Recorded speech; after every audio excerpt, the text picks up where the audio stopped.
Hello and welcome back to study with Saurabh YouTube channel. आज के इस वीडियो में हम बीपीएससी एईडीओ की जो साइंस की सीरीज हम कर रहे हैं उसको कंटिन्यू करेंगे। हम 2026 में जो भी बीपीएससी एईडीओ का क्वेश्चन पूछा गया था, 3 शिफ्ट में पेपर हुआ था, उनको हम डिस्कस कर रहे हैं। हम अभी डिस्कस कर रहे हैं 17 अप्रैल वाला जो क्वेश्चन है उसको। यहाँ पे हमने 15 क्वेश्चन है उसको डिस्कस कर लिया है और आगे जो 32 क्वेश्चन तक हमको जाना है, तो आज जो बचा हुआ क्वेश्चन है उनको डिस्कस कर लेंगे। 1 घंटे तक का वीडियो होगा, जितना उसमें डिस्कशन हो पाता है सही है। उसके बाद नेक्स्ट पार्ट लेके आ जाएंगे और बाकी 20 वाला करेंगे। इससे पहले यदि आपने 4 पार्ट नहीं देखा है तो उसको देख लीजिएगा, वो हमारे चैनल पे आपको मिल जाएगा। इसके लिए प्लेलिस्ट भी मैंने बना के रखा हुआ है, बिहार ऑल एग्जामिनेशन पीवाईक्यू। उसका लिंक भी आपको डिस्क्रिप्शन में मिल जाएगा। और इसका यदि आपको पीडीएफ चाहिए तो ये पीडीएफ आपको टेलीग्राम चैनल जो मेरा होता है वहां पे मैं इसको कंप्लीट होते ही अपलोड कर दूंगा, तो उस पीडीएफ को भी आप वहां से डाउनलोड कर कर रिवीजन कर सकते हो। तो चलिए वीडियो की शुरुआत करते हैं। हम 16वां नंबर जो प्रश्न है वहां से स्टार्ट करते हैं। प्रश्न हमारा जो पूछा जा रहा है वो पूछा जा रहा है किससे? तो वो पूछा जा रहा है वर्टिकल सर्कुलर मोशन। ठीक है, वर्टिकल सर्कुलर मोशन से सवाल पूछा रहा है। स्टेटमेंट है दो। पहला स्टेटमेंट कहता है कि हायर पोजीशन जो होता है, जो वर्टिकल सर्कुलर मोशन होता है उसमें जो उच्चतम स्थिति होती है, हाईएस्ट जो पोजीशन होता है, उस पर जो टेंशन होता है डोर में जो टेंशन होता है, जो तनाव होता है, वो मिनिमम होता है। ठीक है, वो मिनिमम होता है, ये बोला जा रहा है। ठीक है, ये बोला जा रहा है। तो स्टेटमेंट को काफी डिटेल से जो है वो हम समझते हैं। ये जो है वो फ्री बॉडी डायग्राम से ज्यादा आसानी से इसको आप समझ सकते हो। तो पहला स्टेटमेंट है कि जब भी कोई पिंड जो है, जब भी कोई ऑब्जेक्ट है, कोई पिंड जो है वो वर्टिकल सर्कुलर मोशन करता है, तो डोर में जो तनाव होता है, जो टेंशन होता है, वो मिनिमम होता है एट हाईएस्ट पोजीशन। ठीक है, मिनिमम होता है एट हाईएस्ट पोजीशन, उसमें जो टेंशन होता है वो एकदम मिनिमम होता है। तो ये स्टेटमेंट जो है वो सही है। हाईएस्ट पोजीशन पे वो मिनिमम होता है। और वहीं बात करें कि सबसे मैक्सिमम जो है वो कहां पे होगा, तो मैक्सिमम जो होगा वो लोवेस्ट पोजीशन पे होगा। ठीक है, तो हाईएस्ट जो पोजीशन होता है वो यहां पे है। तो इफ मतलब फोर्स, कौन सा फोर्स? तो टेंशन वाला फोर्स। कहां पे? तो टॉप पे। एफ टी टॉप जो होता है, वो जो होता है वो कहाँ होता है? तो ये होता है, ये हाईएस्ट पोजीशन पे क्या होता है? तो टेंशन जो होता है वो मैक्सिमम होता है। ठीक है, मैक्सिमम जो है वो टेंशन होता है। टेंशन मतलब तनाव, मैक्सिमम टेंशन होता है। वहीं लोवेस्ट पोजीशन जो होता है, इस लोवेस्ट पोजीशन पे क्या होता है? तो मिनिमम टेंशन होता है। मिनिमम टेंशन जो है वो होता है। तो ये लोवेस्ट जो पॉइंट होता है उस पर मिनिमम जो है वो कैसे है? तो मिनिमम टेंशन उल्टा मैंने कर दिया है, ये मैक्सिमम मिनिमम होगा, टॉप पे मिनिमम होगा, और जो बॉटम होता है वहां पे मैक्सिमम होगा। तो पहला स्टेटमेंट सही है कि हाईएस्ट पोजीशन पर वर्टिकल सर्कुलर मोशन में जो टेंशन होता है, जो तनाव होता है, वो मिनिमम होता है। वो तनाव जो होता है वो मिनिमम होता है। और जो मैक्सिमम जो कहाँ होता है? तो मैक्सिमम जो होता है वो बॉटम पे होता है। मैक्सिमम जो होता है वो बॉटम पे होता है, ये आपको समझना है। ठीक है, अब देखो, जब आप वर्टिकल सर्कुलर मोशन करते हैं तो इसके लिए आपको तीन जो फॉर्मूलाज हैं वो बहुत ज्यादा इंपॉर्टेंट है। तीनों फॉर्मूलाज को आपको समझना होगा। ठीक है, तो ये फॉर्मूला क्या होता है कि टॉप, जो बॉटम में जो टेंशन लगता है, ऐसे आप लिख सकते हो कि tension at bottom, tension at bottom minus tension eight top. तो ऊपर जो माइनस मतलब पहले मैक्सिमम वाला लेके चलेंगे फिर मिनिमम वाला, अब दोनों को जो घटा देंगे तो ये जो टेंशन आता है वो 6 mg आता है। 6 mg, 6 mg। इसका सीधा सा मतलब है कि यदि यह जो है वो हमेशा पिंड के भार का 6 गुना होता है, तो जो भी किसी ऑब्जेक्ट का वेट होगा वो क्या है? तो वेट ही तो mg होता है। वेट ही तो उसका mg होता है, तो उस mg का कितना गुना है? तो उस mg का 6 टाइम्स है। ये आपको यहां से याद रखना होगा। तो ये पहला फॉर्मूला आपको याद रखना है, बहुत इंपॉर्टेंट है। दूसरा फॉर्मूला आपको वर्टिकल सर्कुलर मोशन के लिए याद रखना है कि जब भी आप चक्र को पूरा कर रहे हो, आप जो है वो चक्र को पूरा कर रहे हो, तो इस चक्र को, इस जो मोशन है उसको पूरा कर रहे हो, तो उस मोशन को पूरा करने के लिए जो उच्चतम बिंदु पर जो है वो वेग होता है, जो वेलोसिटी होता है वो न्यूनतम होता है। तो हाईएस्ट जो पोजीशन होता है वहां पे वेलोसिटी जो है वो न्यूनतम होता है, ये आपको ध्यान रखना होगा। तो दूसरा आपको याद रखना है कि वेलोसिटी एट टॉप जो होता है, वेलोसिटी एट टॉप जो होता है वो क्या होता है, तो वो मिनिमम होता है।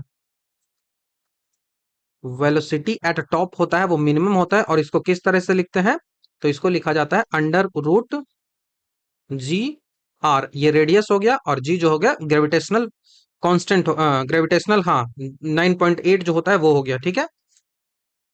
उसके बाद तीसरा आपको यहाँ पे याद रखना है कि जो चक्र पूरा हो रहा है उसके लिए जो न्यूनतम बिंदु होता है, जो बॉटम वाला बिंदु होता है, ये तो टेंशन की बात हो रहा है, टेंशन जो है वो मैक्सिमम है, टेंशन जो है वो मिनिमम है, लेकिन यहीं पे जो वेलोसिटी होती है, वो वेलोसिटी होती है वो भी मिनिमम होता है, और यहाँ पे जो बॉटम जो होता है, यहाँ पे वेलोसिटी होता है वो मैक्सिमम होता है, वो मैक्सिमम होता है। तो इसमें जो न्यूनतम बिंदु हो जाता है, जो बॉटम बिंदु होता है, तो वेलोसिटी एट बॉटम जो होता है वो मिनिमम होता है। तो वेलोसिटी एट बॉटम जो होता है, वेलोसिटी एट बॉटम जो होता है वो मिनिमम होता है, हाँ मैक्सिमम होता है। न्यूनतम बिंदु पर न्यूनतम जो है वो वेग होता है, ये भी मैक्सिमम नहीं होता है, ये न्यूनतम ही होता है। ये वेलोसिटी जो है वो दोनों साइड मिनिमम ही होता है, तो ये मिनिमम होता है। और इसको लिखना कैसे है, ये लिखना कैसे है, तो इसको लिखना होता है इस तरीके से कि वेलोसिटी एट बॉटम जो होता है वो या तो बराबर या तो ज्यादा होगा किससे, तो 5 g r से, ठीक है। और यहाँ पे भी वेलोसिटी एट टॉप जो होगा, वेलोसिटी एट टॉप जो होगा वो या तो बराबर होगा या बड़ा होगा किससे, तो अंडर रूट जी आर से। ये तीन फॉर्मूलेज हैं, वो आपको याद रखना होगा, कभी भी पूछा जाता है तो आपको ध्यान होना चाहिए। पहला वाला तो सबसे ज्यादा इंपॉर्टेंट है, ठीक है, पहला वाला सबसे ज्यादा इंपॉर्टेंट है। तो ये समझ में आ गया। बाकी सर्कुलर मोशन के लिए एम वी स्क्वायर आपको पता है, M V square by R होता है। जब सर्कुलर मोशन पढ़ेंगे तो वहां पे ये इक्वेशन भी आपको पढ़ना होता है। और ये सेंट्रीफ्यूगल जो फोर्स होता है अंदर की ओर जो लगता है, सेंट्रीपिटल फोर्स कैसा लगेगा, वो अंदर की ओर आ गया, तो फोर्स जो सेंट्रीपिटल होता है वो M V square by R होता है, M V square by R होता है। यही फोर्स जो है वो ऊपर लग रहा है, और यही फोर्स जो है वो नीचे लग रहा है। तो जब ऊपर लगता है तो एम जी जो बॉडी का जो वेट होता है वो जुड़ जाता है, और नीचे जब लगता है तो वो बॉडी का वेट, जो पिंड का जो वेट होगा वो जो है वो द्रव्यमान जो होगा वो घट जाता है। बस इतना ही इतना ही आपको याद रखना है। तो ये समझ में आ गया। अब दूसरा कारण क्या कह रहा है, कारण कह रहा है कि उच्चतम बिंदु पर जो तनाव होता है, जो टेंशन होता है टॉप पॉइंट पे, वो क्या होता है, तो centrifugal force minus weight of body. तो उच्चतम बिंदु पे हम बात कर रहे हैं, मतलब यहां पे बात कर रहे हैं। तो यहां पे हम बात कर रहे हैं, तो यहां पे क्या हो रहा है, तो यहां पे पहला तो सेंट्रीपिटल फोर्स लग रहा है, सेंट्रीपिटल फोर्स लग रहा है, तो वो सेंट्रीपिटल फोर्स जो है वो एम वी स्क्वायर तो लगेगा ही, तो नीचे की ओर जो है वो ऐसे सेंट्रीपिटल फोर्स तो सेंटर की ओर लग ही रहा है, जो वही तो उसको गोल गोल घुमा रहा है ना। तो सेंट्रीपिटल फोर्स ये हो गया। अब सेंट्रीफ्यूगल फोर्स क्या होगा, तो सेंट्रीफ्यूगल फोर्स जो होता है वो इसके विपरीत लगता है, इसके विपरीत जो है वो सेंट्रीफ्यूगल फोर्स लगता है, और सेंट्रीफ्यूगल फोर्स जो है वो बाहर की ओर रहेगा, जो कि एक स्यूडो फोर्स होता है, जो कि एक स्यूडो फोर्स होता है, और वो मैनेज करेगा उस फोर्स को, नॉर्मल जो है वो इक्वेशन में उसको रखेगा, तो वो सेंट्रीफ्यूगल फोर्स होता है। तो जो अप केंद्रीय बल होते हैं, ठीक है, सेंट्रीफ्यूगल फोर्स होते हैं, उसमें से यदि हम बॉडी वेट को घटा देंगे तो वो जो है वो टेंशन कहलाता है एट द टॉप।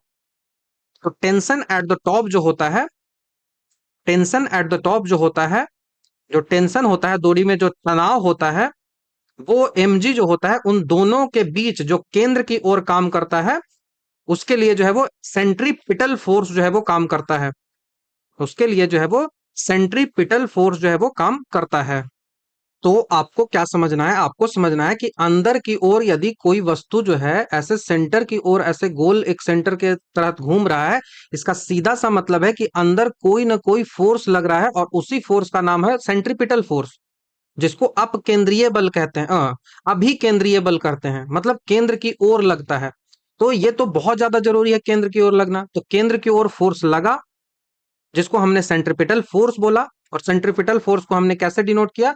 तो हमने डिनोट किया एफ टी एट टॉप है, मतलब जो सेंट्रिपिटल फोर्स लग रहा है वो आपके टॉप पे जो फोर्स लग रहा है, तो उसके लिए आप इस तरीके से यहां पे मैं लिख देता हूं, टॉप पे जो फोर्स लग रहा है, तो ये से आप लिख सकते हो गणितीय रूप से, ये जो है वो टेंशन है, ये जो है वो बॉडी का वेट है mg है, और ये किसके बराबर होगा? तो ये जो है वो centripetal force mv² by r के बराबर होगा ही, mv² बाई r के बराबर होगा ही। तो यदि हम यहां से जो डोरी पर तनाव जो लग रहा है, ये जो रस्सी है, ये जो डोर है, इस पर ही तो टी पर तनाव लग रहा है, तो इस टी को यदि हम इधर साइड लेके चले जाएं, तो टी बराबर क्या आ जाएगा? टी बराबर हमारा आ जाएगा mv² by r, mv² by r minus mg, mv² by r minus mg। तो ये टेंशन हो गया। तो यही तो यहाँ पे लिखा हुआ है ना, ये इधर यदि माइनस में लेके आ जाएंगे तो टेंशन जो टॉप पे होगा वो क्या होगा? mv² minus mg, mv²बाई r minus mg हो जाएगा। तो ये इतना समझ में आ गया। अब इसी को सेंट्रीफ्यूगल के रूप में हम डिनोट करेंगे। तो ये जो mv² माइनस r जो है, mv² माइनस r है, क्या इसी mv²माइनस r को इस mv² जो mv² बराबर बटा r जो है, इसके लिए सेंट्रीफ्यूगल फोर्स यूज कर सकते हैं? तो यस, आप कहोगे कि यूज कर सकते हो। तो इसी mv²बाई r को हम क्या कह रहे हैं? इसी mv²बाई r को हम कह रहे हैं कि ये जो है वो सेंट्रीफ्यूगल फोर्स है। ये जो है, ये जो है वो अपकेंद्रीय बल है। अपकेंद्रीय बल है, मतलब कि ये जो है वो सेंटर के बाहर की ओर लग रहा है। ठीक है, ये जो है वो अपकेंद्रीय mv²बाई r जो है वो सेंट्रीफ्यूगल फोर्स है, बाहर की ओर लग रहा है। और उसके बाद जो है वो भार, जो बॉडी वेट है, इसमें हम घटा रहे हैं। तो चूंकि mg जो है वो घट रहा है, सब्ट्रैक्ट हो रहा है, इसीलिए जो तनाव होता है वो मिनिमम हो जाता है। यहाँ पे टेंशन जो होता है वो मिनिमम हो जाता है। तो ये तो कह रहा है कि तनाव जो है वो मिनिमम होता है। क्यों होता है? क्योंकि बॉडी वेट जो है वो सेंट्रीफ्यूगल फोर्स में घट जाता है। तो ये भी सही है, ये भी सही है, और एक्सप्लेन भी कर रहा है कि क्यों घट जाता है।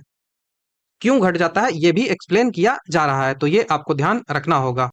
तो ये क्या है? तो ये है सेंट्रीफ्यूगल फोर्स। ये है सेंट्रीफ्यूगल फोर्स, अपकेंद्रीय बल। एक होता है अभिकेंद्रीय बल, ठीक है, एक होता है अभिकेंद्रीय बल, लेकिन यह जो है वो अपकेंद्रीय बल है। तो ये आपको ध्यान रखना होगा। कभी भी ऐसा सवाल पूछा जाता है तो आपको ये समझ में आना चाहिए। मैंने जो भी जरूरत था इस क्वेश्चन के लिए सब कुछ एक्सप्लेन कर दिया है। नेक्स्ट सवाल की ओर बढ़ जाते हैं। सवाल जो पूछा जा रहा है वो पूछा जा रहा है कंडक्टर से कि with reference to the conductor consider the following statement. Conductor जो होता है उसके लिए स्टेटमेंट्स जो है वो दिए गए हैं, उनके बारे में आपको जानना है। तो पहला स्टेटमेंट जो कह रहा है कि जो वैलेंस बैंड होता है, आपको बोल रहा है कि संयोजकता बैंड और चालन बैंड जो होता है वो एक दूसरे को अति व्याप्त करते हैं। Valence band and conduction band जो है वो ओवरलैप करते हैं ईच अदर को। कहां पे? कंडक्टर में। वो कंडक्टर में ओवरलैप करते हैं ईच अदर को। तो पहला स्टेटमेंट ये है, दूसरा स्टेटमेंट ये है, और तीसरा स्टेटमेंट ये है। तो पहला स्टेटमेंट आपको क्या लग रहा है भाई? तो पहला स्टेटमेंट जो है वो सही है। पहला स्टेटमेंट जो है वो सही है। ऊर्जा बैंड सिद्धांत जब हम पढ़ेंगे, कौन सा सिद्धांत पढ़ेंगे? तो energy, energy band theory. Energy band theory जब आप पढ़ोगे तो उसके अनुसार जो कंडक्टर्स होते हैं, कंडक्टर्स मतलब मेटल, तो कंडक्टर जो होते हैं उनमें जो संयोजकता बैंड होता है, जिसको वैलेंस बैंड जो कहा जाता है, वैलेंस बैंड मतलब संयोजकता बैंड जो है वो कहा जाता है। तो ये जो मेटल की बात हो रही है, मेटल की बात हो रही है, तो ये वाला जो बैंड है, ये वाला जो बैंड है, ये कौन सा है? तो ये वैलेंस बैंड है। वैलेंस बैंड है, ठीक है, ये वैलेंस बैंड है। हम बात कर रहे हैं कंडक्टर की। तो वैलेंस बैंड जो होता है, और ये जो ऊपर वाला है वो कंडक्शन बैंड है, कंडक्शन बैंड है, ठीक है। तो बैलेंस बैंड और कंडक्शन बैंड जो चालन होता है वो एक दूसरे को ओवरलैप कर रहा है। तो आप देखो भाई, कि क्या ये एक दूसरे को ओवरलैप नहीं कर रहा है? तो यस, आप कहोगे कि ये ओवरलैप तो कर रहा है। तो ये एरिया जो पूरा है वो ओवरलैप कर रहा है। ठीक है। और इनके बीच ऊर्जा अंतर जो होता है, एनर्जी गैप जो होता है, उसको ईजी से हम डिनोट करते हैं। इसका जो एनर्जी गैप होता है, एनर्जी गैप जो होता है उसको ईजी से डिनोट किया जाता है, और एनर्जी गैप जो इसका होता है वो जीरो होता है। ये भी आगे आने वाले एग्जामिनेशन के लिए जरूरी है। तो यही कारण होता है कि इलेक्ट्रॉन जो है वो आसानी से जो है वो ट्रांसफर हो जाता है।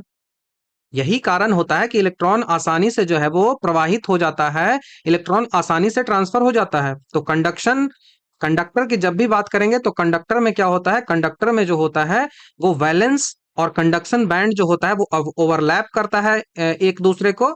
इससे क्या होता है, तो इससे फ्री इलेक्ट्रॉन जो है वो अवेलेबल हो जाता है रूम टेम्परेचर पे ही, और वो एक दूसरे पर जो है वो जाने लगता है, इधर से उधर ट्रांसफर होने लगता है। तो यही रीजन होता है कंडक्टर होने का। ठीक है। यही रीजन होता है, क्योंकि एनर्जी जो है वो जीरो हो जाता है। वहीं हम और बात करेंगे सेमीकंडक्टर की, तो उसमें कोई भी ओवरलैपिंग नहीं होता है। उसी तरह से जो इंसुलेटर होता है उसमें भी कोई भी ओवरलैपिंग जो है वो नहीं होता है। सेमीकंडक्टर में जब टेम्परेचर बढ़ाते हैं उसकी बात अलग होती है, उसके बारे में हम चर्चा कर लेंगे। ठीक है। तो पहला स्टेटमेंट तो आपको सही हो गया, क्यों हो गया समझा दिया मैंने।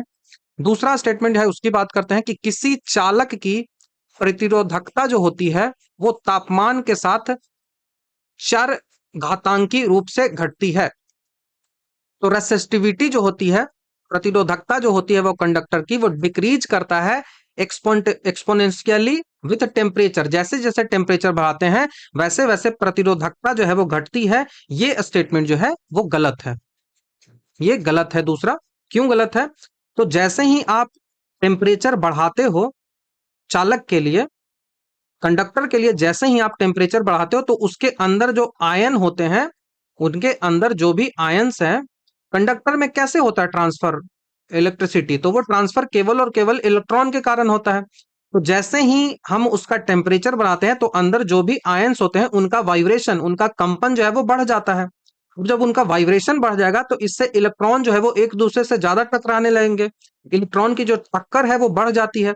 जब इलेक्ट्रॉन एक दूसरे से ज्यादा टकराने लगेंगे तो ये रेसिस्टिविटी जो है वो तापमान बढ़ाने पर क्या होती है, जैसे ही एक दूसरे से टकराएंगे ज्यादा। ये कोई कंडक्टर है, मान लिया यहाँ पे आपका इलेक्ट्रॉन्स है,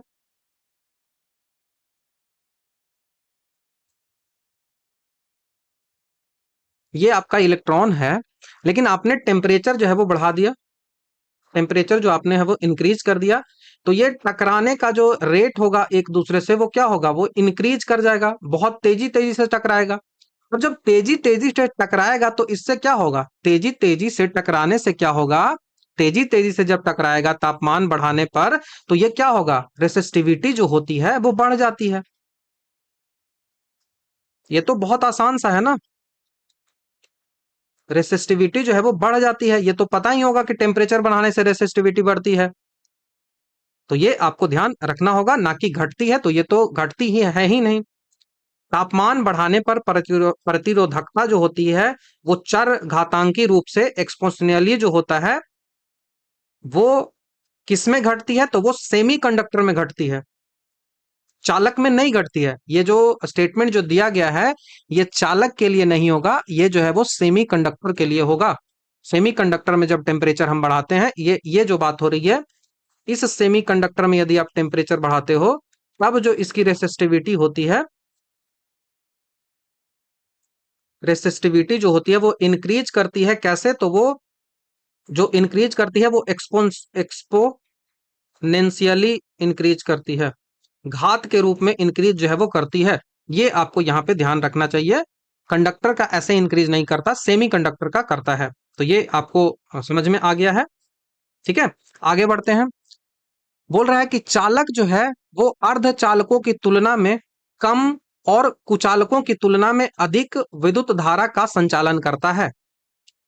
नॉर्मल भाषा में समझो, जो कंडक्टर होता है वो बोल रहा है कि कंडक्टर जो होता है वो अर्धचालकों की तुलना में कम, मतलब जो सेमी कंडक्टर होगा उससे कम, लेकिन जो इंसुलेटर होगा, इंसुलेटर जो होगा, जो कुचालक होगा, उससे ज्यादा जो है वो विद्युत धारा, इलेक्ट्रिक करंट, आई की बात हो रही है, इलेक्ट्रिक करंट जो है वो संचालित कर सकता है, ऐसे बोल रहा है। तो क्या यह स्टेटमेंट सही हो गया? तो यह स्टेटमेंट गलत हो जाएगा। अब इतना भी आपको नहीं आता है तब तो सोचने वाली बात है।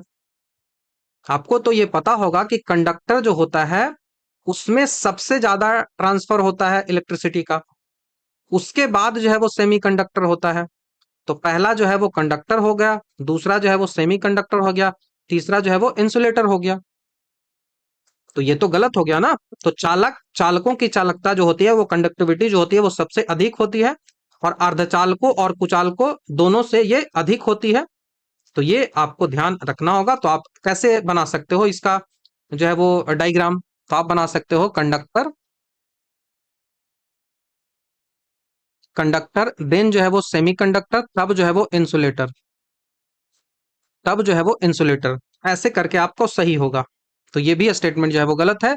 तो केवल दूसरा तीसरा सही है, केवल दूसरा सही है, पहला और दूसरा, केवल पहला कथन सही है। तो ऑप्शन नंबर डी आपको यहां पे याद रखना होगा कि केवल पहला कथन जो है वो सही है।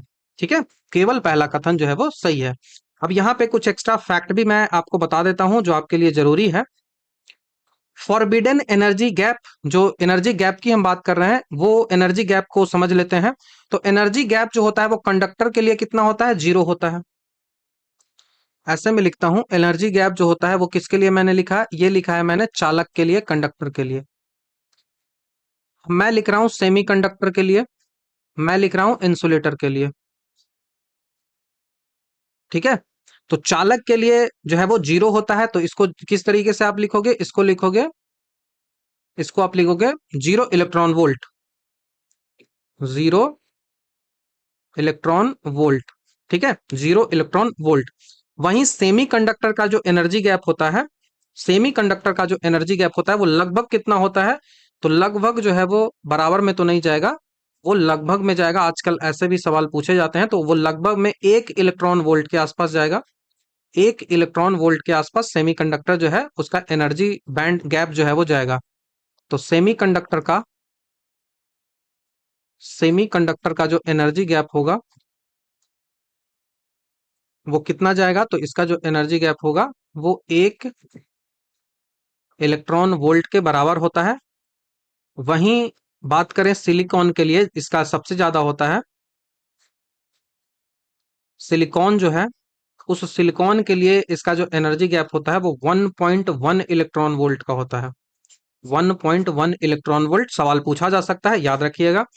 वहीं इंसुलेटर के लिए बात करें, जिसको फर्मी लेवल इंसुलेटर में कहा जाता है, ये एनर्जी गैप जो है, ठीक है, इस एनर्जी गैप को क्या कहा जाता है? तो फर्मी इंसुलेटर जो है वो कहा जाता है, फर्मी लेवल जो है वो कहा जाता है बैंड गैप को। तो ये जो बैंड गैप होता है इंसुलेटर में, ये जो है वो बैंड गैप, एनर्जी गैप जो होता है वो कितना होता है? तो वो लगभग जो है वो 3 इलेक्ट्रॉन वोल्ट से भी ज्यादा होता है। 3 इलेक्ट्रॉन वोल्ट से भी ज्यादा होता है, मतलब बहुत ज्यादा होता है। तो हाईएस्ट जो है वो एनर्जी गैप जो है वो किसका होता है? तो हाईएस्ट एनर्जी गैप इंसुलेटर का, देन सेमीकंडक्टर का, तब जो है वो मेटल का, तब जो है वो कंडक्टर का। मेटल मतलब कंडक्टर लिख दो, तब कंडक्टर का होता है। ये आपको ध्यान रखना होगा। उसके बाद टेम्परेचर कोफिशिएंट ऑफ रेसिस्टेंस की बात करें, प्रतिरोध ताप गुणांक की बात करें, तो वो जो होता है वो चालकों के लिए पॉजिटिव होता है। ठीक है, मैं ऐसे लिख देता हूं यहां पे। बात कर रहे हैं हम टेम्परेचर कोइफिशिएंट ऑफ रेसिस्टेंट, प्रतिरोध ताप गुणांक, प्रतिरोध ताप गुणांक। प्रतिरोध मतलब रेसिस्टेंस, रेसिस्टेंस, ताप मतलब टेम्परेचर, गुणांक मतलब कोइफिशिएंट। ठीक है, कोइफिशिएंट, ये आपको ध्यान होना चाहिए। अब ये पहला बात आता है कंडक्टर के लिए। ठीक है, पहला बात आता है चालक के लिए। तो चालक के लिए जो ये होता है, इसको डिनोट कैसे करते हैं? तो इसको डिनोट करते हैं अल्फा से। इसको अल्फा से कहते हैं। तो यहाँ पे जो होता है वो पॉजिटिव होता है। अल्फा जो है वो चालक के लिए पॉजिटिव होता है। जैसे जैसे आप टेम्परेचर बढ़ाओगे वैसे वैसे जो है वो रेसिस्टेंस जो है वो बढ़ते रहता है। दूसरा जो आता है वो अर्धचालक के लिए आता है, सेमीकंडक्टर के लिए आता है। सेमीकंडक्टर के लिए आता है। सेमीकंडक्टर के लिए जो अल्फा होता है वो क्या होता है? तो सेमीकंडक्टर के लिए अल्फा जो होता है, गुणांक जो होता है, रेसिस्टेंस टेम्परेचर कोएफिशिएंट जो होता है वो निगेटिव होता है। मतलब जैसे जैसे आप टेम्परेचर बढ़ाओगे वैसे वैसे रेसिस्टेंस जो है वो आपका घटेगा। रेसिस्टेंस जो है वो घटेगा और चालकता जो है वो बढ़ेगी, कंडक्टिविटी जो है वो बढ़ेगी। आपको पता है कि सिल्वर जो होता है वो विद्युत का सबसे अच्छा जो है वो सुचालक है, कंडक्टर माना जाता है। उसके बाद जो है वो कॉपर को रखा जाता है। तो ये तो आपको पता ही होगा। ठीक है, तो इतना समझ में आ गया। नेक्स्ट सवाल की ओर बढ़ जाते हैं। सवाल पूछा जा रहा है कि जब एक लोलक जो होता है, पेंडुलम जो होता है, उसको चंद्रमा पर ले जाया जाता है तो उसका जो आवर्त काल है वो कम हो जाएगा। उसका आवर्त काल जो है वो कम हो जाएगा। तो ये सिंपल पेंडुलम की बात हो रही है। आप जो है वो सिंपल पेंडुलम इस तरीके का होता है। यहां से जो है वो ये इसका जो है वो इक्विलिब्रियम पोजीशन होगा पहला। ये जो है वो इक्विलिब्रियम पोजीशन होगा और इसके बाद ये इस साइड जाएगा और इस साइड जाएगा और दोनों के पास जो है वो फोर्स खींचते रहता है। ठीक है, फोर्स जो है वो खींचते रहता है। तो उतना यहाँ आपको नहीं समझना है। मैंने ऑलरेडी पहला जो लेक्चर था उसमें बता दिया है कि कहाँ पे वेलोसिटी मैक्सिमम होता है, कहाँ पे एक्सेलरेशन होता है, कहाँ पे डिस्प्लेसमेंट होता है, सब कुछ बता रखा है। तो फिर से रिपीट मैं नहीं करूंगा, सीधे फॉर्मूले की ओर बढ़ेंगे और चीजों को डिस्कस कर लेंगे। ठीक है, तो आपको सिंपल पेंडुलम में जो टाइम पीरियड होता है उसका सूत्र आपको याद होना चाहिए, फॉर्मूला जो है वो याद होना चाहिए। तो टाइम पीरियड का जो फॉर्मूला होता है वो होता है 2 पाई अंडर रूट LG।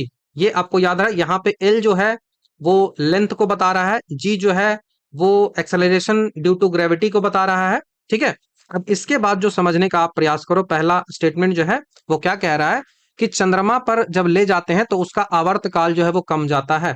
तो मून पे जब ले जाएंगे तो मून पे क्या होता है? तो मून पे जो ग्रेविटी होती है वो भी 1/6 गुना हो जाता है। 1/6 हो जाता है मून पे, मतलब ग्रेविटी जो है वो घट जाती है। तो नीचे वाला वैल्यू कभी भी घटेगा, नीचे वाला वैल्यू जब घटेगा तो इसका मतलब क्या हो गया? इसका मतलब हो गया कि टाइम पीरियड जो है वो बढ़ेगा। तो जो जी होता है इसको ऐसे कैसे निकाल सकते हो कि टाइम पीरियड जो होता है वो क्या होता है? तो टाइम पीरियड जो होता है वो इनवर्सली प्रोपोर्शनल टू जी होता है। ऐसे ही तो होता है ना, time period inversely proportional to G. Constant से तो हमको कोई मतलब है नहीं। तो इनवर्सली प्रोपोर्शनल टू जी होता है, मतलब चंद्रमा पर गुरुत्वाकर्षण जो है वो पृथ्वी की तुलना में 1/6 हो जाता है। अब चूंकि जी का मान घट रहा है इसे, इसीलिए जो लोलक का पेंडुलम का जो आवर्त काल है वो क्या होगा? वो इंक्रीज होगा, ना कि कम होगा। क्यों इंक्रीज होगा? 10 में आप 5 से भाग दो तो 2 आता है। कम कर दो इसको, 10 में आप 3 से भाग दो तो क्या आता है? 3 से तो ज्यादा ही आएगा ना। 3 से तो ज्यादा ही आएगा। तो ये क्या हो रहा है? ये बढ़ रहा है, घट थोड़ी रहा है। ये तो बढ़ रहा है। तो इंक्रीज करेगा ना कि घटेगा। यहाँ पे क्या दे रहा है कि डिक्रीज कर रहा है। ऐसा कैसे हो सकता है? तो ये गलत हो जाएगा। ठीक है, ये गलत हो गया। फॉर्मूले से समझ में आ गया, ये गलत हो गया। दूसरा है कि चंद्रमा पर गुरुत्वाकर्षण स्थिरांक जो होता है वो जी का मान जो है वो बढ़ जाएगा। तो कैसे भाई जी का मान चंद्रमा पे बढ़ेगा कैसे? 1/6 कम हो जाता है। तो यहाँ पे ये जो होता है ये भी गलत है, ये भी गलत है। तो दोनों का दोनों स्टेटमेंट जो है वो गलत है। ए और दोनों सही है, व्याख्या ए सही है, ए गलत है, लेकिन आर सही है। उपरोक्त में से कोई भी सही नहीं है। उपयुक्त में से कोई भी सही नहीं है। तो ये आपका आंसर हो जाएगा, ए और आर दोनों जो है वो गलत हो जाएगा। पेंडुलम क्लॉक के बारे में थोड़ा सा मैं आपको बता देता हूं कि यदि आप पेंडुलम जो घड़ी है उसको चंद्रमा पर या फिर किसी और ऊंचे स्थान जैसे पहाड़ी हो गया, अंतरिक्ष हो गया, इन सब पर ले जाते हो तो उसका टाइम पीरियड जो है वो बढ़ जाएगा। इसका सीधा सा मतलब है कि पेंडुलम धीरे धीरे घूमेगा। ठीक है, जिसके कारण घड़ी जो है वो सुस्त हो जाएगी। घड़ी जो है वो सुस्त हो जाएगी। और आपको जी का वैल्यू पता होगा, ये जो है वो यूनिवर्सल कांस्टेंट होता है, बड़ा वाला जी जो होता है इसको यूनिवर्सल ग्रेविटेशनल कांस्टेंट जो है वो कहा जाता है। ब्रह्मांड में हर जगह जी का मान जो है वो हमेशा इक्वल कांस्टेंट रहता है, सेम रहता है। और इस कांस्टेंट का वैल्यू होता है 667, 6.67 गुना 10⁻⁻11 newton metre per square KG square. ये भी आपको याद रखना है, newton metre per square KG square. लेकिन जी का मान जो होता है, छोटा वाला G, gravitation acceleration due to gravitation, ये हमेशा जो है वो चेंज करते रहता है। और ये डिपेंड किस पे करता है? तो ये जो है वो डिपेंड करता है जी का मान कि मास क्या है उस ग्रह का, उस प्लेनेट का मास क्या है, उस पर द्रव्यमान क्या है, उस पर डिपेंड करता है। उस प्लेनेट का जो है वो रेडियस क्या है, उस पर डिपेंड करता है, रेडियस पर डिपेंड करता है। तो ये आपको ध्यान रखना चाहिए। आर्टिफिशियल सैटेलाइट के बारे में भी थोड़ा सा सवाल पूछा जाता है कि किसी उपग्रह के अंदर यदि आपको वेटलेस हो रहा है, वेटलेस का कारण जो है वो क्या होता है, तो जी का मान 0 हो जाता है। मतलब वहां पे जो पेंडुलम का टाइम पीरियड होता है वो इन्फिनिटी चला जाएगा, जिसका अर्थ होगा कि वहां पेंडुलम जो है वो काम नहीं करेगा, काम करना बंद हो जाएगा। तो सैटेलाइट होती है या फिर आर्टिफिशियल सैटेलाइट होती है, वहां पे पेंडुलम काम नहीं करेगा, क्योंकि जी इक्वल टू 0 हो जाएगा, ग्रेविटेशनल होगा ही नहीं। तो जी जब होगा ही नहीं और यहाँ पे आप नीचे किसी का वैल्यू 0 रखते हो, तो वो इनफाइनाइटी हो जाएगा ना। तो ये समझ में आपको आ गया होगा। तो ऑप्शन नंबर डी के साथ आप जाओगे। ठीक है, 19 नंबर सवाल की ओर बढ़ते हैं। ये तो बता दिया मैंने। ये फॉर्मूला होता है टाइम पीरियड वाला वर, और ये पीरियड ऑफ रोटेशन, कभी भी रोटेशन वाला फॉर्मूला पूछा जाए इतना टफ नहीं किया जाएगा। मैंने जितना सवाल देखा है वो इसी पे देखा है, टाइम पीरियड वाला। ठीक है, तो ये आपको फॉर्मूला तो एटलीस्ट याद होना चाहिए। ठीक है, नेक्स्ट सवाल की ओर बढ़ते हैं। सवाल पूछा जा रहा है कि direction of magnetic field around a current carrying wire can be determined by. तो धारावाही जो चालक होता है, ऐसा चालक जिसमें करंट जो है वो कैरी कर रहा है, एक वायर है, तार है, उसके चारों ओर चुंबकीय क्षेत्र हमको निकालना है कि उसका मैग्नेटिक फील्ड जो है वो क्या है, उसको कैसे डिटरमाइन हम करते हैं। तो मैग्नेटिक फील्ड है, उसको डिटरमाइन करने के लिए हम जो है वो दाएं हाथ के अंगूठा नियम है उसको यूज करेंगे। राइट हैंड थंब रूल जो है उसको यूज किया जाएगा। तो ऑप्शन नंबर डी हमारा आंसर होगा, राइट हैंड थंब रूल। क्या होगा? Right hand thumb rule. यदि आप एक जो है वो एक जो करंट कैरिंग वायर के एक तार होता है, उस पे अपना दायां हाथ जो है उसमें पकड़ उसको इस प्रकार आप पकड़ लेते हो कि आपका अंगूठा जो है वो ऊपर की ओर हो। तो अंगूठा जो है वो विद्युत धारा की दिशा को दिखाएगा कि आपका करंट जो है वो किधर जा रहा है। वो क्या दिखाएगा? तो आपका अंगूठा दिखाएगा। आपका जो अंगूठा है वो अंगूठा दिखाएगा कि आप जो है वो किस तरीके से आपका करंट जो है वो जा रहा है। उसके साथ ही साथ आप जो है वो उंगलियों को मोड़ लेते हो, जैसा यहाँ पे रोटेशन करके उंगलियों को मोड़ा गया है। तो जो मोड़ी गई उंगलियां जो है वो कर्व्ड फिगर जो आपका बनता है, यही मैग्नेटिक फील्ड को टोटल दिखाता है कि मैग्नेटिक फील्ड जो है वो क्या है। तो मैग्नेटिक फील्ड को यही जो है वो दर्शाता है। तो ये आपको ध्यान रखना है। इस नियम को हम मैक्सवेल का क्रॉक स्क्रू रूल भी कहते हैं। तो ये दाएं हाथ का जो नियम होता है, इसको क्या कहा जाता है? इसको कहा जाता है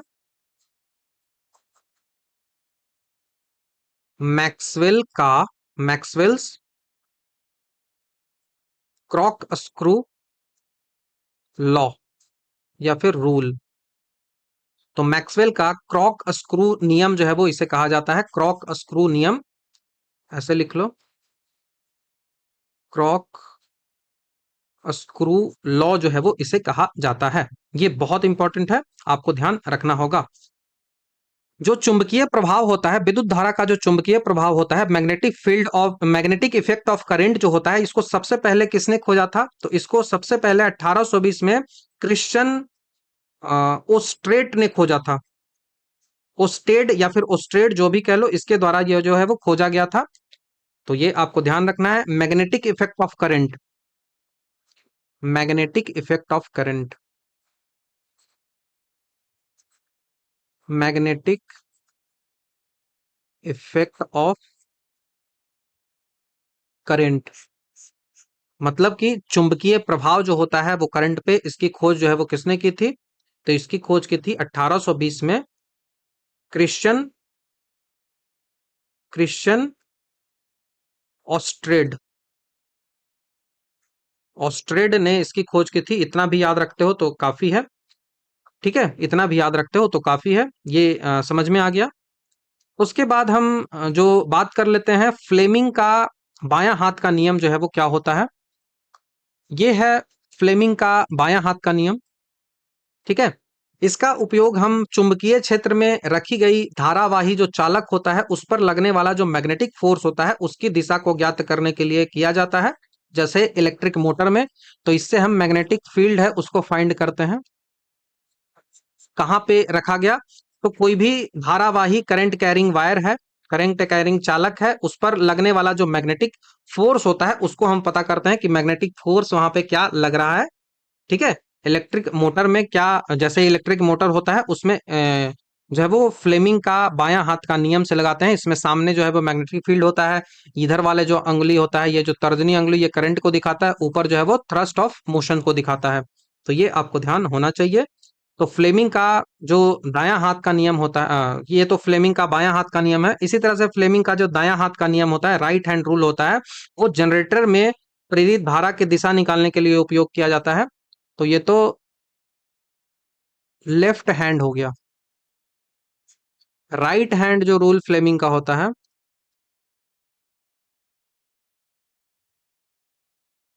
राइट हैंड रूल जो फ्लेमिंग का होता है वो किसके लिए निकालने के लिए होता है, तो राइट हैंड रूल जो है फ्लेमिंग का होता है वो क्या दिखाता है, तो वो जो दिखाता है वो जनरेटर में प्रेरित धारा की दिशा दिखाता है। जनरेटर में प्रेरित मतलब इंड्यूस्ड, जनरेटर में क्या धारा इंड्यूस्ड हुई है, प्रेरित हुई है।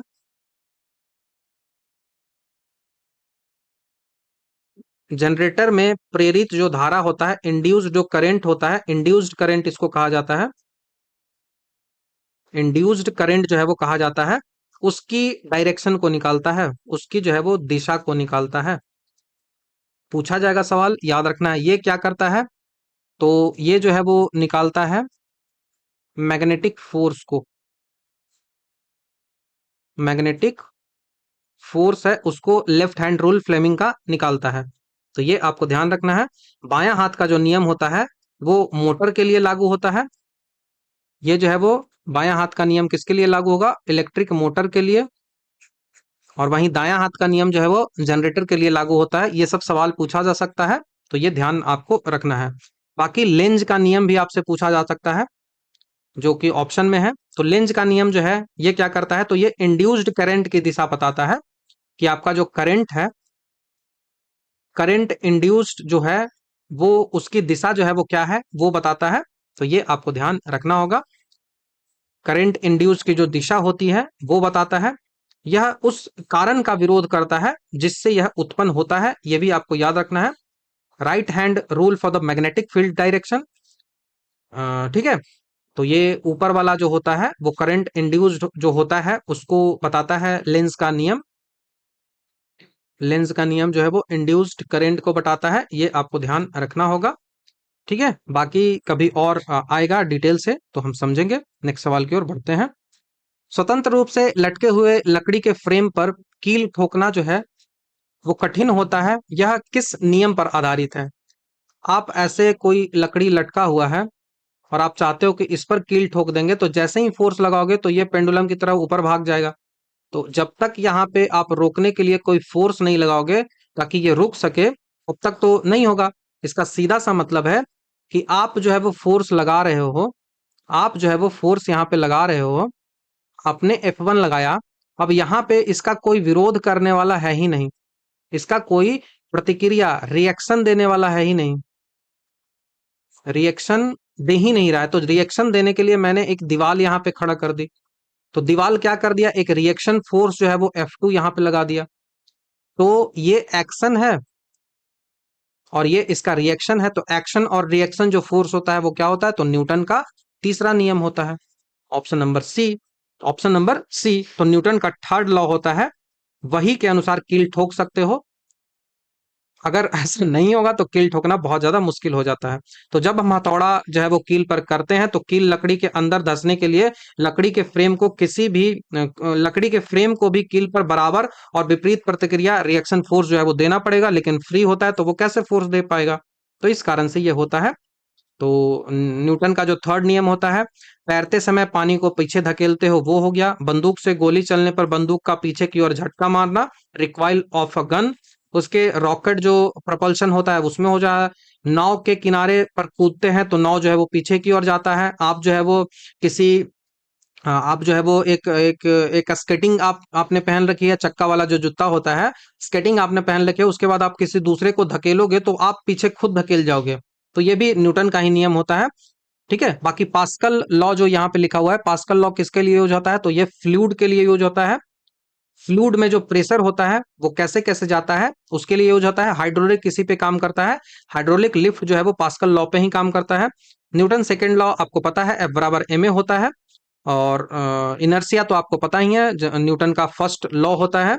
ठीक है, न्यूटन का फर्स्ट लॉ होता है, जब तक कोई फोर्स नहीं लगाओगे उसमें कोई रिएक्शन जो है वो देखने को नहीं मिलता है।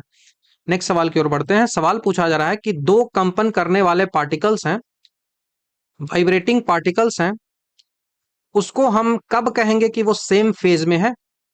सेम फेज मतलब सेम कला में है, उसको कब कहा जाएगा। तो जब दो कण एक ही समय पर अपनी मीन पोजीशन से समान दिशा में समान विस्थापन, same position and direction of the motion जब होता है, तो उसको हम कहते हैं कि वो समान फेज में है। तो इसके लिए क्या रूल होना चाहिए मीन पोजीशन के लिए, तो जब दो कण एक ही समय पर, उसका टाइम जो होना चाहिए वो सेम होना चाहिए, उसका जो है वो एक ही समय पर अपनी मूल स्थिति से समान दिशा में, उसका जो मूल स्थिति मतलब मीन पोजीशन जो होता है,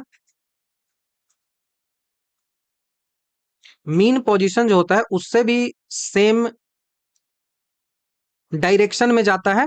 ठीक है, सेम डायरेक्शन में जाता है, तो उसको कहते हैं कि ये सेम फेज में है। और इसे जब गणितीय रूप से हम कैसे दर्शा सकते हैं, तो इसको गणितीय रूप से हम तीन प्रकार से दर्शा सकते हैं। बाकी उतना जो है वो आपसे पूछा नहीं जा सकता है, क्योंकि बहुत ज्यादा जो है वो टफ हो जाएगा। लेकिन चलिए कर ही लेते हैं। ठीक है, तो ये टी और ये समझ में आ गया कि क्या बोल रहा है कि कैसे सेम फेज में होगा। तो सेम फेज में तभी होगा जब सेम फेज में तभी होगा जब एक ही समय पर मीन पोजीशन से समान दिशा में समान विस्थापन में होता है, तो उसी को समान फेज जो है वो कहा जाता है।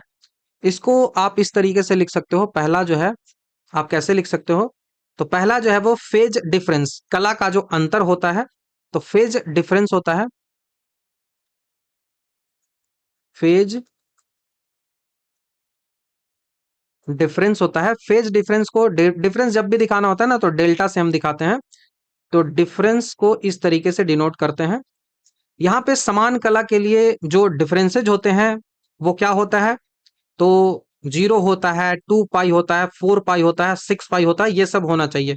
और इसका फॉर्मूला जो है वो क्या होता है, बोल रहा हूं इतना टफ नहीं पूछा जाता है, लेकिन फिर भी देखो पढ़ते हैं। तो डेल्टा, ये जो फेज डिफरेंस है उसके लिए जो फॉर्मूला होगा वो होगा 2n पाई। 2n पाई, पाई का यहाँ पे n का वैल्यू जो होगा क्या होगा, 0 होगा, 1 होगा। n बराबर 0, 1, 2 कुछ भी हो सकता है। ठीक है, यह स्पष्ट रूप से पाई का सम गुणज जो है वो इवन मल्टीपल होता है। तो ये जो है वो 2 है, तो पाई का इवन मल्टीपल होता है। इवन गुणज मतलब इवन मल्टीपल होता है। तो यदि कलांतर पाई का सम गुणज होता है, इवन मल्टीपल ऑफ पाई होता है, तो देखो पूछा तो गया है भाई। तो पहला स्टेटमेंट तो है वो सही होता है। ठीक है, पहला स्टेटमेंट तो है वो सही होता है। दूसरा बात करते हैं पाथ डिफरेंस की। पाथ डिफरेंस की, पाथ डिफरेंस को हम डेल्टा एक्स है उससे डिनोट करते हैं। पाथ डिफरेंस को डेल्टा एक्स से डिनोट करते हैं। अब यहां पे जो है आप जो है वो डेल्टा, ये आपका फॉर्मूला जो होता है वो पाथ फेज डिफरेंस वाला तो ये है 2n पाई, 2n पाई है।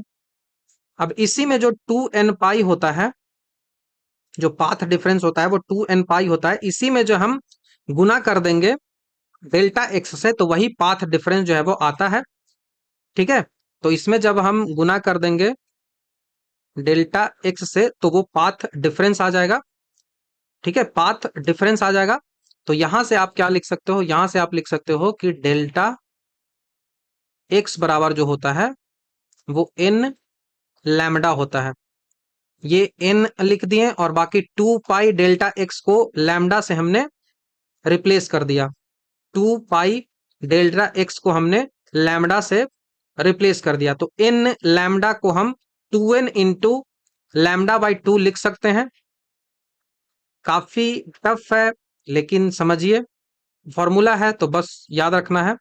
अब यही एन लैम्डा है, इस एन लैम्डा को हम क्या लिख सकते हैं, तो इस एन लैम्डा को लिख सकते हैं 2n इंटू λ/2। अब जो कि λ/2 का इवन मल्टीपल होता है। ठीक है, λ/2 का इवन मल्टीपल होता है। तो यहां पे देखो, यहां पे पाई का इवन मल्टीपल है, यहाँ पे λ/2 का इवन मल्टीपल है, तो पाथ डिफरेंस λ/2 का इवन मल्टीपल हो जाएगा। बाकी इस पे मत जाइए कि कैसे कैसे मैंने रिप्लेस किया, बस रट लीजिए तो ज्यादा अच्छा है। फॉर्मूलेज को उतना समझने की आवश्यकता नहीं है कि एक्सप्लेन कर दो, प्रूफ कर दो, ये जरूरी नहीं है। बस जो कहा गया है उतना याद रख लेते हो। मैंने जितना एक्सप्लेन जरूरी था वो कर भी दिया है। उसके बाद तीसरा जो आता है उसको हम बोलते हैं, तो ये तो सही हो गया है ना। दूसरा है कि λ/2 का समगुणज होता है, जो इवन मल्टीपल ऑफ λ/2 होता है, पथांतर। पथांतर मतलब पाथ डिफरेंस, तो ये भी सही है। अब दो सही हो गया तो ऑप्शन तो हमारा डी बन ही रहा है, लेकिन तीसरा भी तो समझना होगा ना। तीसरा हो गया टाइम डिफरेंस है, समय अंतराल पूछा जा रहा है, तो टाइम डिफरेंस। ठीक है, टाइम डिफरेंस जो है वो पूछा जा रहा है। इसको हम डिनोट करते हैं डेल्टा टी से, डेल्टा टी से, डेल्टा टी से। अब डेल्टा टी को कैसे करेंगे, तो इसको आप लिख सकते हो इस तरीके से, इसको डेल्टा टी से डिनोट करते हो, इसको लिखते हो। आपको पता है कि डेल्टा फाई जो है वो क्या होता है, तो डेल्टा फाई जो होता है वो होता है 2 पाई/टी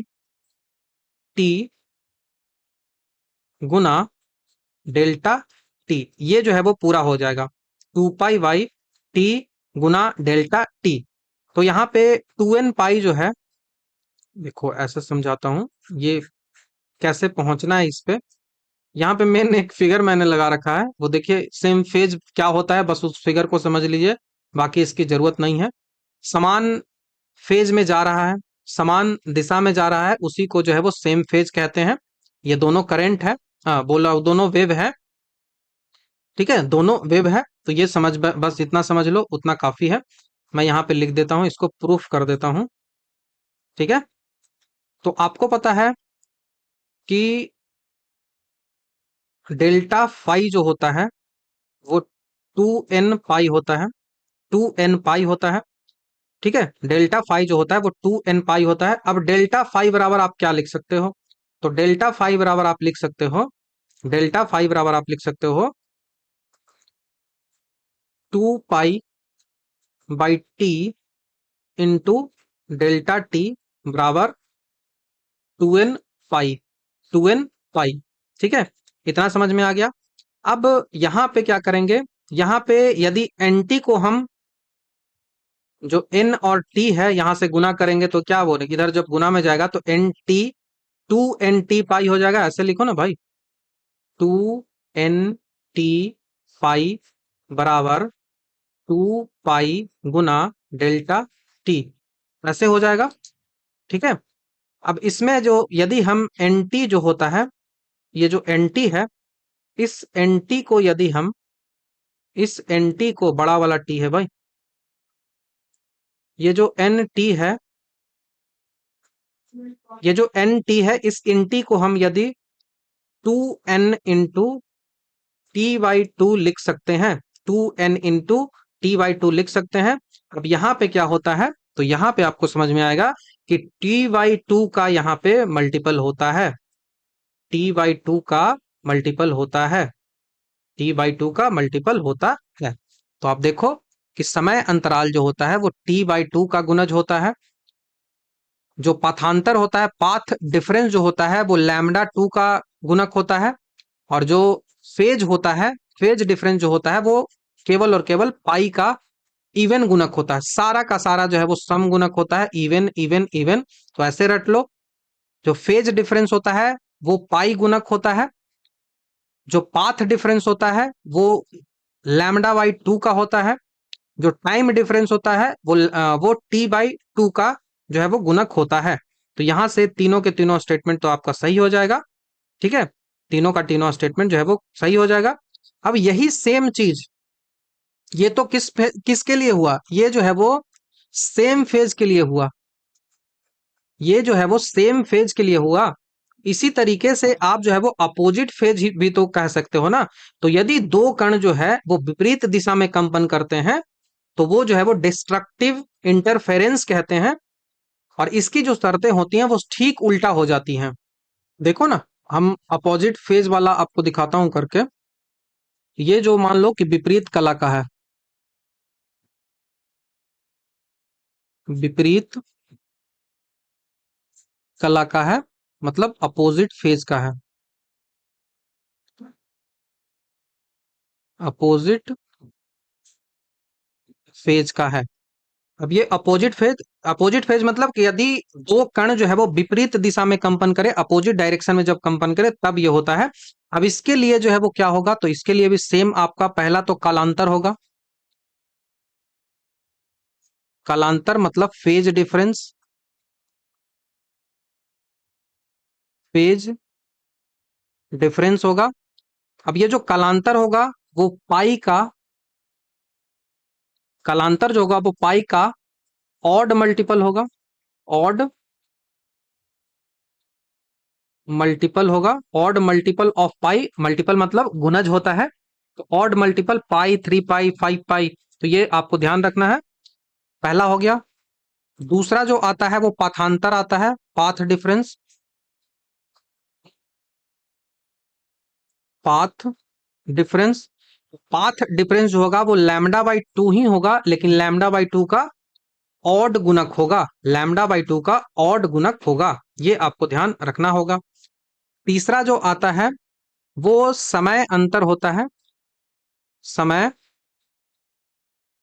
अंतराल जो होता है, समय अंतराल मतलब टाइम डिफरेंस होता है।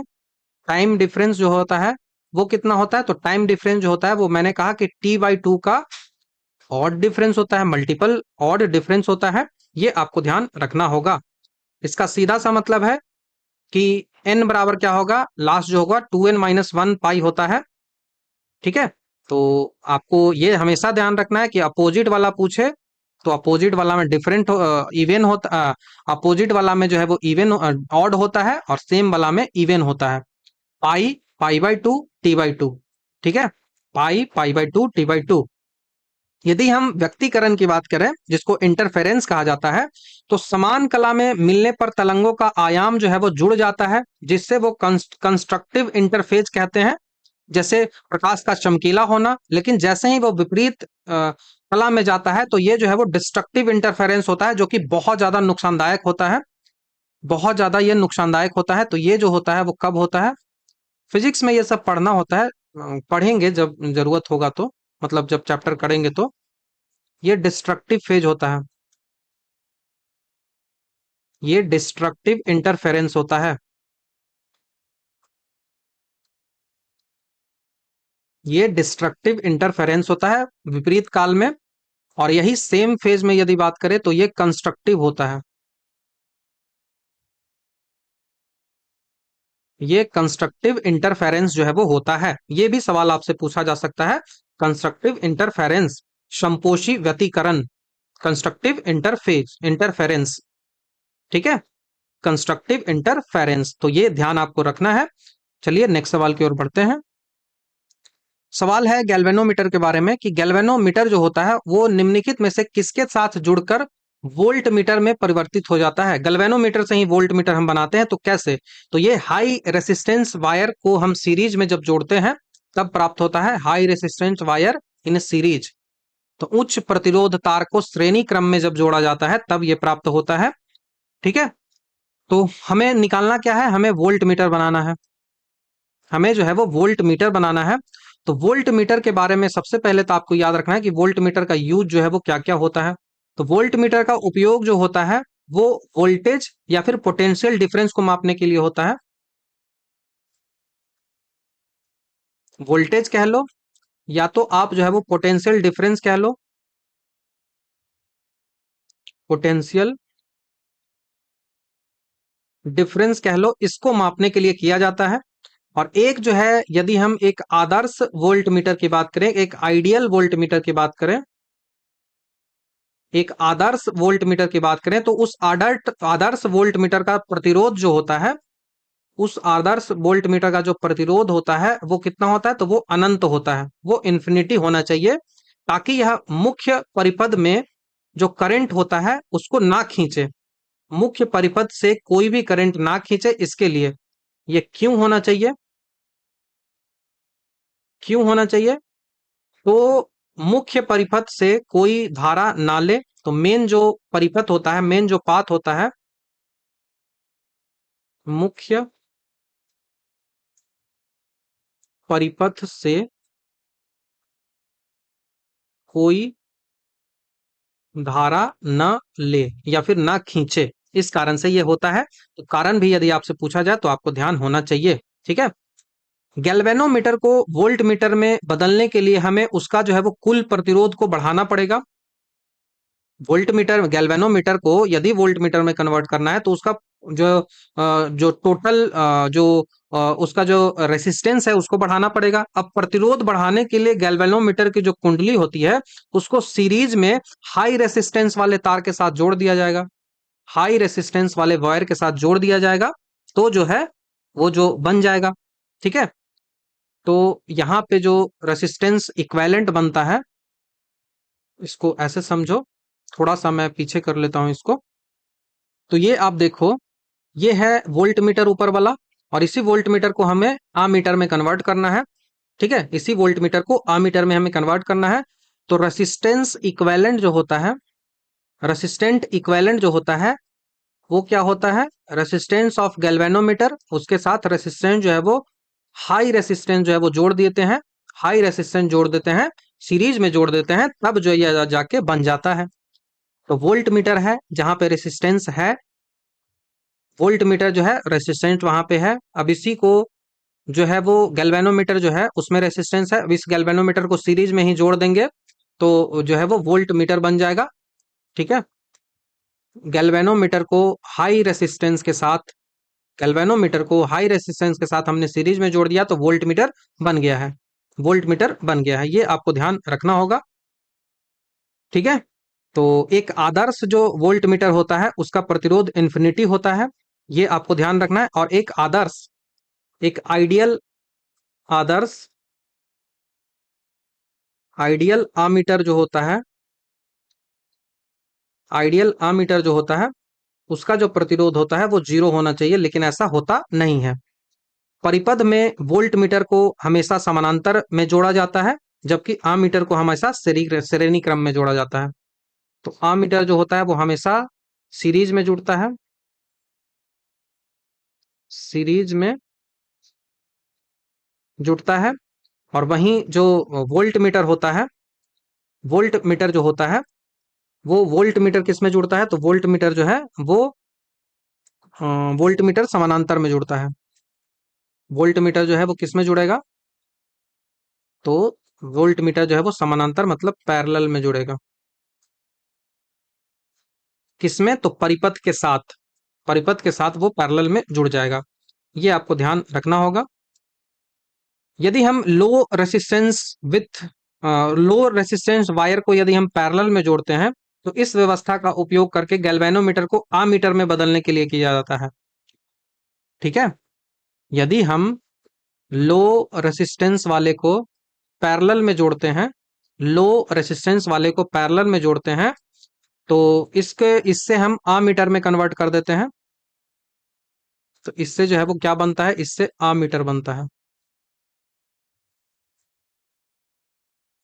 ठीक है, आमीटर जो है वो इससे बनता है, ये ध्यान आपको रखना है। आमीटर इससे बनता है कब, लो रेसिस्टेंस वायर को पैरेलल में जोड़ते हैं तब। लेकिन परिपथ के साथ आमीटर कैसे जुड़ता है, सीरीज में जुड़ता है। लेकिन रेसिस्टेंस को पैरेलल में जोड़ा जाता है, उल्टा होता है, बस ये याद रखना है। इस निम्न प्रतिरोध वाला जो तार होता है, ये वायर जो होता है जिसका लो रेसिस्टेंस होता है, लो रेसिस्टेंस जो वायर होता है, इसको संट बोला जाता है।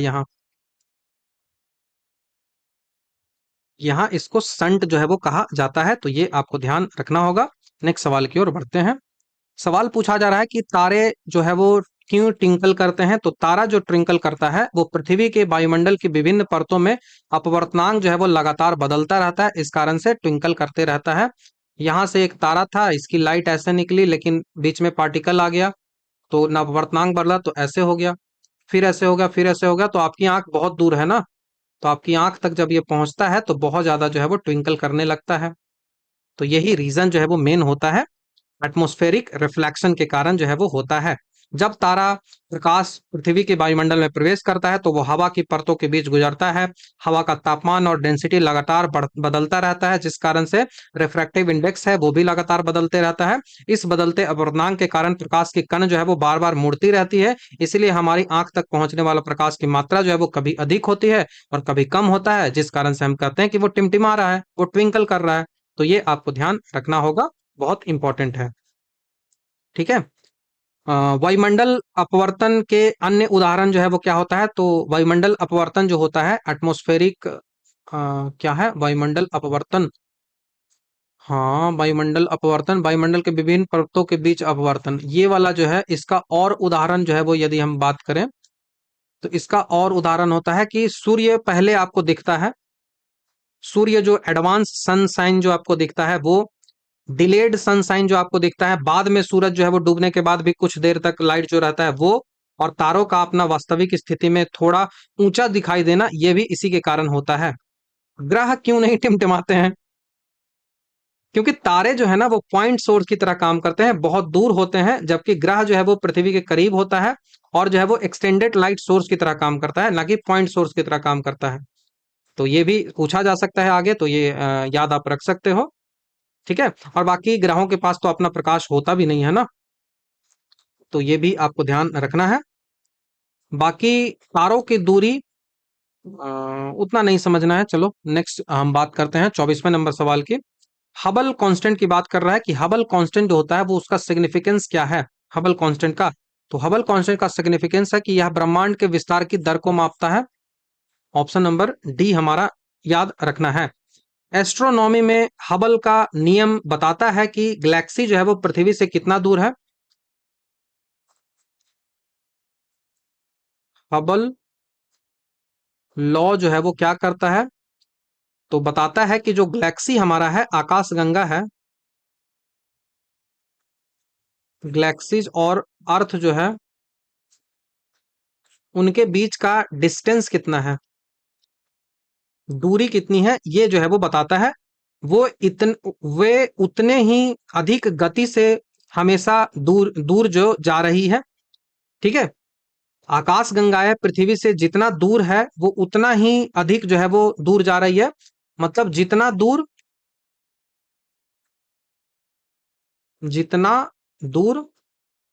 पृथ्वी से उतना ही दूर जा रही है, अर्थ से उतनी ही तेज गति से दूर जा रही है, तेज गति से दूर जा रही है, ये ध्यान आपको रखना होगा। हबल कांस्टेंट रेट जो होता है उसको h0 से डिनोट करते हैं। हबल कांस्टेंट रेट जो होता है, इस जिस पर यह विस्तार हो रहा है उसको हबल कांस्टेंट जो है वो कहते हैं। हबल कांस्टेंट जो होता है इसको फॉर्मूला जो वेलोसिटी बराबर क्या लिखते हैं, तो वेलोसिटी बराबर लिखा जाता है हबल कांस्टेंट गुना डी, जहां v जो है वो आकाशगंगा का वेग है, गैलेक्सी का वेलोसिटी, वेलोसिटी ऑफ गैलेक्सी ये हबल कांस्टेंट है, और डी जो है वो डिस्टेंस है। डी जो है वो डिस्टेंस है, तो ये आपको ध्यान रखना होगा। इसकी खोज 1929 में एडविन हबल के द्वारा किया गया था, और उसी के नाम पे नासा ने हबल टेलीस्कोप पिलाया है। तो 1929 में हबल ने खोजा था इसको, एडविन हबल ने।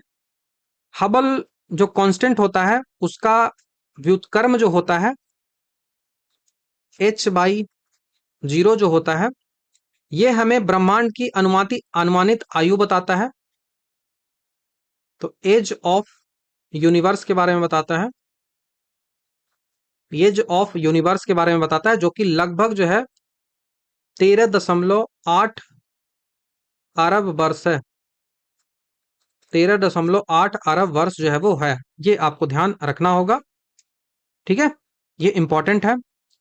तो इस तरीके से आप देखो, ये जो हबल कांस्टेंट होता है वो किस तरीके से दूरी मापता है, तो इतना डिटेल से आपको नहीं समझना है कि क्या क्या क्यूपर बेल्ट क्या होता है, ये सब नहीं समझना है, ठीक है। आप बी ऑप्शन को बस देख लो कि ब्लैक होल का द्रव्यमान निर्धारित कैसे होता है। ब्लैक होल का द्रव्यमान जो है वो निर्धारित होता है, तो ये जो होता है वो इसको जो है वो श्वार्ज़शील्ड त्रिज्या और केपलर के नियम का उपयोग किया जाता है। तारों के द्रव्यमान सीमा के लिए जो है वो चंद्रशेखर लिमिट है, उसका यूज किया जाता है। तारों के द्रव्यमान यदि आपको निकालना है, एज ऑफ स्टार नहीं, हमको द्रव्यमान निकालना है। तो द्रव्यमान यदि हमको ब्लैक होल का निकालना है, तो ब्लैक होल का द्रव्यमान निकालने के लिए किसका यूज किया जाता है?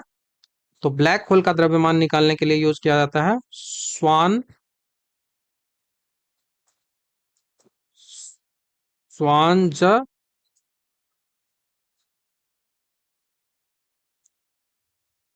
शील्ड, इसको इस तरीके से लिखा जाता है,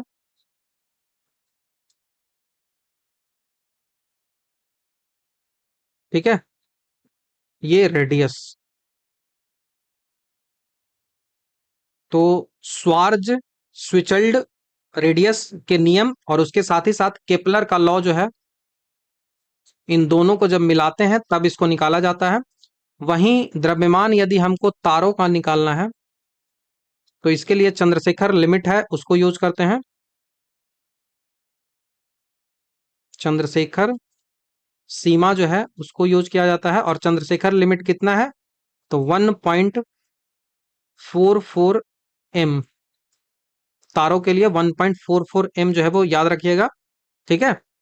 तारों की चमक और आयु का जो अनुमान है वो HR डायग्राम और स्पेक्ट्रोस्कोप के द्वारा लगाया जाता है, तो उतना नहीं समझना है। बाकी बिग बैंग थ्योरी इसका सबसे महत्वपूर्ण जो है वो मजबूत प्रमाण भी देता है कि ये सही है या फिर गलत है। नेक्स्ट सवाल की ओर बढ़ते हैं। सवाल पूछा जा रहा है कि निम्नलिखित में से किस धातु के संकुलों का उपयोग, complexes of which of the following metal can be used to treatment of rheumatoid arthritis. Rheumatoid arthritis में किसका यूज जो है वो हम करते हैं, ये सवाल पूछा जा रहा है। तो पहली बात की रूमेटॉइड अर्थराइटिस जो है वो है क्या? तो देखो, रूमेटॉइड अर्थराइटिस जो है वो एक ऑटो इम्यून बीमारी है। ऑटो इम्यून मतलब खुद के इम्यून सिस्टम को ये जो है वो खराब करता है। खुद के इम्यून सिस्टम ही खुद ही के जो है वो जो जोड़ होते हैं उन पर खतरा लाता है, तो ये ऑटो इम्यून सिस्टम है। ये ऑटो इम्यून बीमारी है। हमने ऑलरेडी जब क्लास पढ़ाया था जॉइंट वाला, तो उसमें बताया है।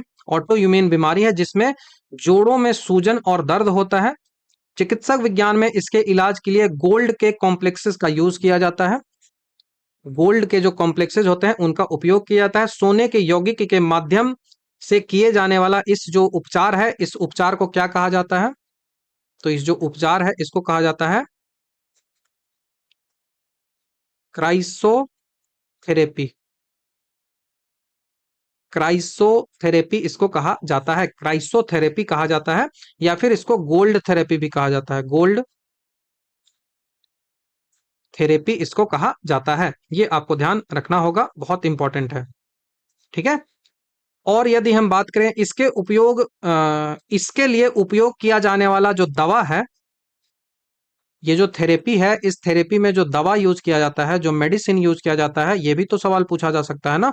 तो ये जो दवा यूज किया जाता है वो दवा होता है औरानोफिन।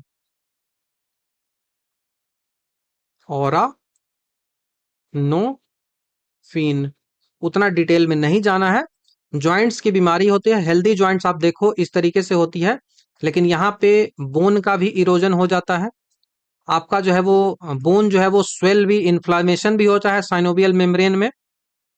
उसके बाद साइनोवियल जो फ्लूइड होता है उसमें भी दिक्कत होता है। कार्टिलेज भी खराब हो जाता है।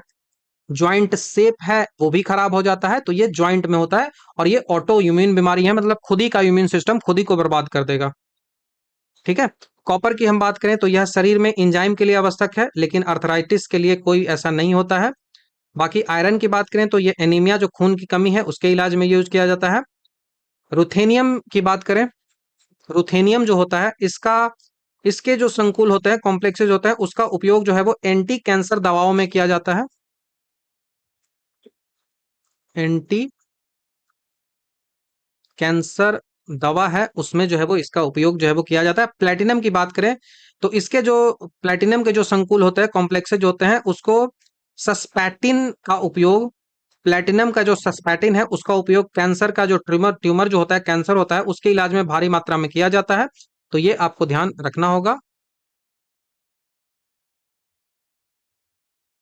प्लेटिनम जो होता है, प्लेटिनम का जो संकुल होता है, जो कॉम्प्लेक्सेज होते हैं, जिसको क्या बोला जाता है, इसको बोला जाता है सस्पैटिन।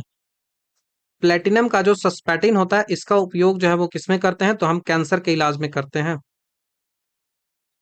कैंसर जो है उसको इलाज में किया जाता है, बार बार पूछा जाता है। सिल्वर नाइट्रेट का उपयोग हम वोटर्स का इंक होता है उसमें किया जाता है। AgNO3 इसको कहा जाता है, तो ये ध्यान आपको होगा। नेक्स्ट सवाल पूछते हैं कि ऑक्सीकरण क्षमता सबसे ज्यादा किसका है, ऑक्सीडेशन क्षमता जो किसका है, तो वो फ्लोरीन की है। ऑप्शन नंबर सी आपको याद रखना है। ऑक्सीडाइजिंग एजेंट क्या होता है, तो ऑक्सीडाइजिंग एजेंट वैसा पदार्थ होता है जो दूसरे को ऑक्सीकृत करता है और स्वयं जो है वो रिड्यूस होता है। आदर्श को क्या करेगा, ऑक्सीडाइज करेगा, ऑक्सीडाइज करेगा।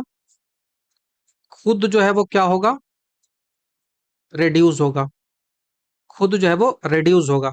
ठीक है। यानी कि इलेक्ट्रॉन ग्रहण करता है, यानी कि इलेक्ट्रॉन जो है उसको ग्रहण करता है, ये आपको ध्यान रखना होगा। इलेक्ट्रॉन को एक्सेप्ट करता है। ठीक है, इलेक्ट्रॉन को एक्सेप्ट करता है। अब आप फ्लोरीन को देखो, फ्लोरीन जो है वो सबसे प्रबल और स्ट्रॉन्गेस्ट ऑक्सीडाइजिंग एजेंट होता है, ये ध्यान रखिएगा। ऐसा इसलिए होता है क्योंकि फ्लोरीन का मानक अपचयन विभव जो होता है, स्टैंडर्ड रिडक्शन पोटेंशियल जो होता है, वो सबसे अधिक होता है। इस कारण से इसका जो हाइड्रेशन इंथैल्पी जो होता है, और जो इसका जो बॉन्ड डिसोसिएशन इंथैल्पी होता है, वो इलेक्ट्रॉन के तुरंत खींचने में इसकी मदद करता है, इस कारण से होता है। तो उतना ज्यादा नहीं समझना है। क्रम की हम बात करें तो इसका क्रम जो है वो आप इस तरीके से रख सकते हो। F2 सबसे ज्यादा हो गया, उसके बाद कैल्शियम हो गया, बोरॉन हो गया, और आयोडीन हो गया। ठीक है। आयोडीन सबसे कमजोर है, सबसे कमजोर वीकेस्ट ऑक्सीडाइजिंग एजेंट जो है वो होता है, ध्यान रखिएगा। फ्लोरीन आवर्त सारणी का सबसे अधिक मोस्ट इलेक्ट्रोनेगेटिव एलिमेंट है। ठीक है, मोस्ट इलेक्ट्रोनेगेटिव एलिमेंट, ये भी आपको याद रखना है, ये तो एसआई मेंस में भी पूछा गया था ना। Most electro negative element of periodic table. लेकिन यदि परीक्षा में सबसे अधिक हाईएस्ट इलेक्ट्रॉन एफिनिटी पूछा जाए, हाईएस्ट इलेक्ट्रॉन एफिनिटी, एफिनिटी मतलब प्यार, सीधा समझ लो, एक दूसरे के साथ रहना, तो एफिनिटी जो है वो हाईएस्ट इलेक्ट्रॉन एफिनिटी जो पूछा जाए, तब वो क्लोरीन का होगा, तब वो क्लोरीन का होगा, नॉट फ्लोरीन। तो वो क्लोरीन का होगा। फ्लोरीन नहीं होगा। ये आपको ध्यान रखना है, क्यों नहीं होगा? क्योंकि छोटा आकार होने के कारण फ्लोरीन जो है वो इलेक्ट्रॉन के बीच रिपल्सन होता है। फ्लोरीन गैस को सुपर हाइलोजन भी कहा जाता है। फ्लोरीन जो गैस होता है इसको सुपर हाइलोजन भी कहा जाता है। सुपर हाइलोजन कहते हैं। फ्लोरीन जो है वो हाइलोजन ग्रुप का है, इस कारण से ये भी आपको याद रखना है, हाइलोजन वर्ग का है। ठीक है, हाइलोजन वर्ग के सारे दिए गए हैं एलिमेंट है वो सारे के सारे हाइलोजन वर्ग के ही होते हैं। तो ये रटना था, रट के रखिए। किस ताप पर मैथेन जो होता है, मैथेन के विसरण की गति जो होती है वो किसी अज्ञात गैस के विसरण की दो गुनी होगी? अज्ञात गैस का अनुभार क्या है, ये पूछा जा रहा है। समझते हैं। ग्राहम का लॉ आप पढ़ोगे, गैस का लॉ जब पढ़ोगे, गैस का नियम पढ़ोगे, मैंने तो इस बारे में कई बार आपको बताया भी है क्वेश्चन में। ग्राहम का नियम, ग्राहम का लॉ, जब गैस लॉ पढ़ते हैं तो ग्राहम का लॉ भी पढ़ते हैं। तो ग्राहम्स लॉ होता है, ग्राहम के नियम के अनुसार किसी गैस का जो रेट ऑफ डिफ्यूजन होता है, रेट ऑफ डिफ्यूजन जो होता है, रेट ऑफ डिफ्यूजन जो होता है, विसरण की जो दर होती है,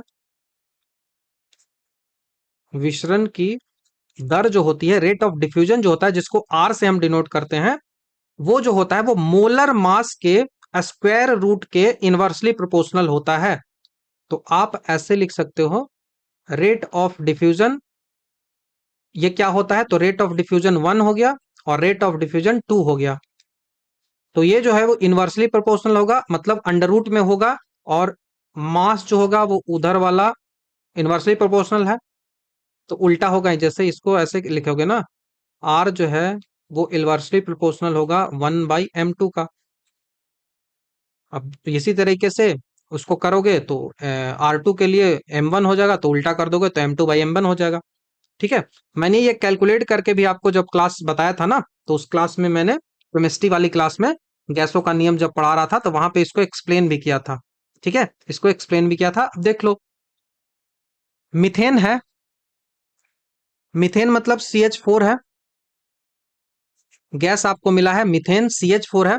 अब मीथेन का हमें अनुभार निकालना है, तो M1 का अनुभार क्या होगा, तो कार्बन के लिए क्या होता है, तो C जो है वो 12 हो जाएगा, कार्बन 12 हो। कार्बन के साथ हाइड्रोजन का क्या होता है, तो हाइड्रोजन का जो है वो 1 होता है, लेकिन हाइड्रोजन के कितने मॉलिक्यूल हैं, तो 4 मॉलिक्यूल हैं। तो टोटल जो है वो हमारा अनुभार जो है वो 16 आ गया, M1 जो है वो 16 आ गया। ठीक है, M1 जो है वो 16 आ गया। अब उसके बाद अननोन एक गैस है जिसका अनुभार जो है वो अननोन गैस का हम M2 लिख रहे हैं, M2 लिख रहे हैं। ठीक है, अब प्रश्न के अनुसार मीथेन की जो विसरण दर होगी वो अज्ञात गैस की दर की दुगनी हो जाएगी। ठीक है, तो यदि R1 है, ये R1 जो है वो मीथेन है, तो ये अज्ञात गैस से दुगना हो जाएगा, मतलब R2 से दुगना हो जाएगा। तो अब जो है वो हम क्या करेंगे, ये तो दुगना हो जाएगा, तो इसके लिए आप क्या लिखोगे, दुगना कर दो सीधा। ये यदि एक है, ये यदि एक है तो ये 2 हो जाएगा। ठीक है, ये 2 हो जाएगा, वर्गमूल हमको हटाना है, तो ये क्या आ जाएगा, 4/1 बराबर M2 हमारा क्या है, तो M2 हमको निकालना है, M1 हमारा क्या है 16, 16 चौका 64, M2 बराबर क्या आ जाएगा, M2 बराबर 64 आ जाएगा। तो ये नोमेरिकल है, ये मैंने बताया भी था अपनी क्लास में। यदि आप देखोगे केमिस्ट्री का क्लास गैसों का नियम, तो वहां पे जब गैसों का नियम बता रहा था तो वहां पे इस बारे में मैंने डिटेल से चर्चा भी की थी। ठीक है, तो 64 अनुभार वाला एक सामान्य गैस जो है वो सल्फर डाइऑक्साइड जो है वो कहलाता है। तो ये 64 अनुभार जो है वो किसका होगा, बाकी उतना पूछ तो हमसे रह ही रहा है, सल्फर डाइऑक्साइड जो है वो होता है। ग्राहम के नियम का उपयोग यूरेनियम के आइसोटोप को अलग करना और यूरेनियम इनरिचमेंट के लिए भी किया जाता है, तो ये भी ध्यान आप रख सकते हो। बाकी नेक्स्ट सवाल की ओर बढ़ते हैं। निम्नलिखित में से बोरोन कौन सा एनायन नहीं है, बोरोन का एनायन जो है वो नहीं है, एनायन नहीं है। तो आवर्त सारणी में जब आप देखोगे तो 13 जो ग्रुप होता है वो बोरोन है, जो सेकंड पीरियड का तत्व बोरोन है। और इसका इलेक्ट्रॉनिक विन्यास क्या लिखोगे, बोरॉन का इलेक्ट्रॉनिक विन्यास जो है वो क्या लिखोगे, तो बोरॉन का इलेक्ट्रॉनिक विन्यास होता है 1s2, 2s2, 2p1, 1s2, 2s2, 2p1। ठीक है। अब इसका जो वैलेंस सेल होता है, संयोजक जो कोष होता है, वहां पे n बराबर जो है वो 2 है। ठीक है, n बराबर जो है वो 2 है। अब इसमें केवल s और जो 3 p ऑर्बिट है, s है और 3 जो है वो p ऑर्बिट है। अब बोरोन के पास जो है वो d कक्षा, d ऑर्बिट जो है वो नहीं होता है। बोरोन के पास d ऑर्बिट जो है वो नहीं होता है। अब चूंकि इसके पास केवल 4 कक्षक हैं, 2s, 2p, मतलब उतना डिटेल मत जाओ, एक्स वाई जेड बहुत ज्यादा हो जाता है। बोरॉन की अपनी जो कोवैलेंसी का विस्तार होगा वो 4 से अधिक कभी नहीं हो सकता है। बोरॉन के जो कोवैलेंसी होगा वो 4 से अधिक नहीं हो सकता है कभी, उतना डिटेल से नहीं जाना है। क्योंकि जैसे इसके 4 कक्षक होते हैं ना, वो 2s होगा, 2px होगा, 2py हो गया, 2pz होगा, लेकिन इतना क्या समझ समझ में नहीं आएगा आपको। तो बोरॉन की अपनी जो कोवैलेंसी होती है ना, बोरॉन की जो कोवैलेंसी है,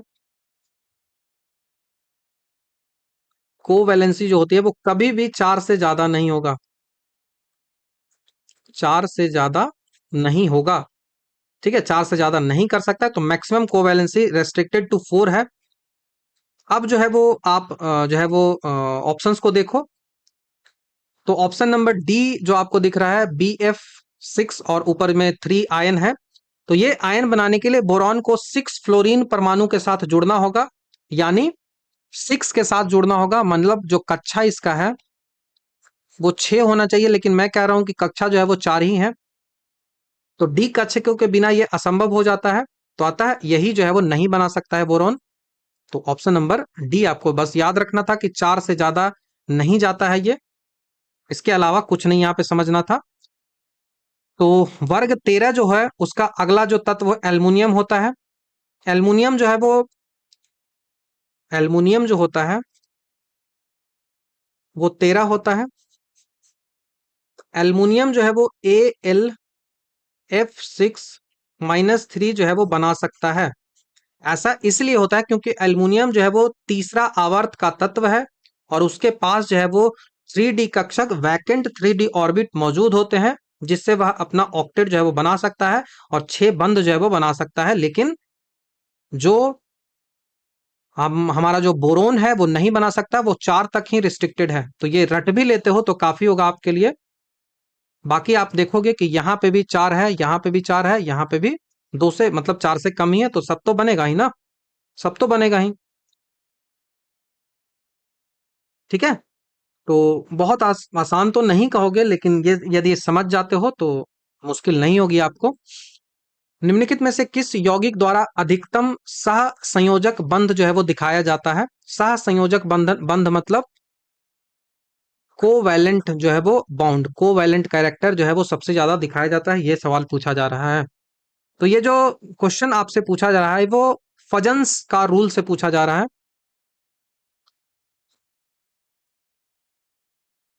जहां तक मुझे याद है मैंने ये रूल तो बताया है आपको केमिस्ट्री की क्लास में। फजन्स का रूल है, उससे पूछा जा रहा है, हिंदी ऐसे लिखते हैं, फजन्स लॉ है, उस पर आधारित है। फजन्स लॉ बताता है कि आयोनिक यौगिक में कोवैलेंट कैरेक्टर जो है वो कितना होगा। ठीक है, ये क्या बताता है? तो आयोनिक कंपाउंड का कोवैलेंट कैरेक्टर, कोवैलेंट कैरेक्टर जो है वो बताता है। ठीक है। फजन्स के जो नियम है उसके अनुसार किसी आयोनिक यौगिक में सह संयोजिक गुण जो है वो तब अधिकतम होता है, मैक्सिमम जो गुण होता है सह संयोजक का वो कब होगा? तो दो कंडीशन है। पहला कि कैटायन का आकार जो है वो छोटा होना चाहिए, कैटायन का जो साइज जो है वो स्मॉल होना चाहिए, और उस पर जो है वो चार्ज अधिक होना चाहिए। तो हाई पोलराइजेशन पावर, चार्ज जो है वो ज्यादा होना चाहिए, नॉर्मल भाषा में हाई पोलराइजेशन पावर।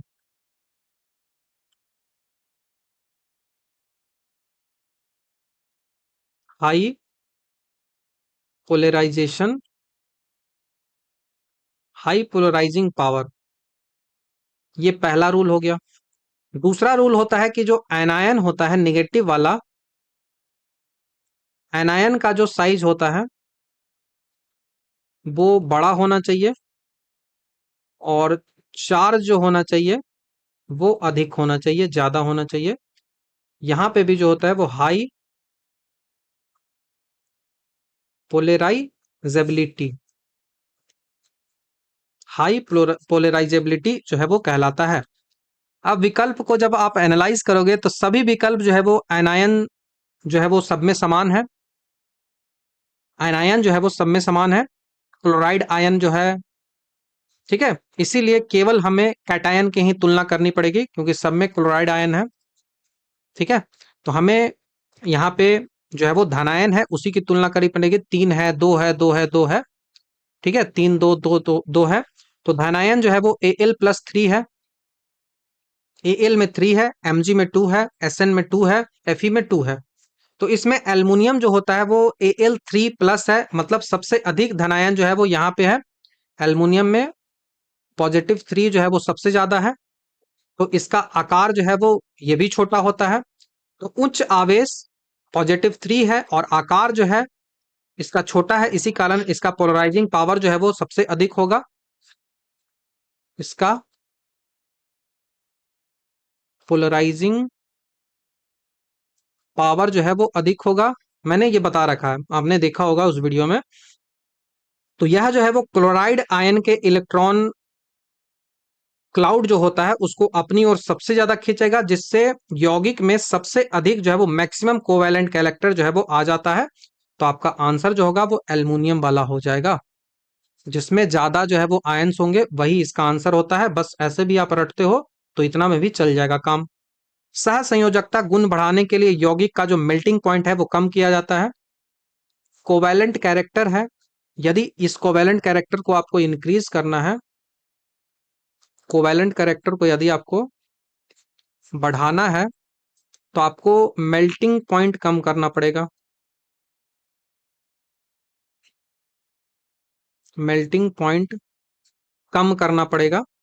यही कारण है कि एल्युमिनियम क्लोराइड का सह संयोजक यौगिक की तरह व्यवहार करता है और गर्म करने पर आसानी से सबलीम भी हो जाता है, ऊर्ध्वपातित भी हो जाता है। तो AlCl3 कमरे के तापमान पर ठोस में भी डाइमर के रूप में पाया जाता है, ताकि वह अपना जो है वो ऑक्टेट पूरा कर ले। तो इतना नहीं जानना है, लेकिन बस आपको डाइमर समझ लेना है।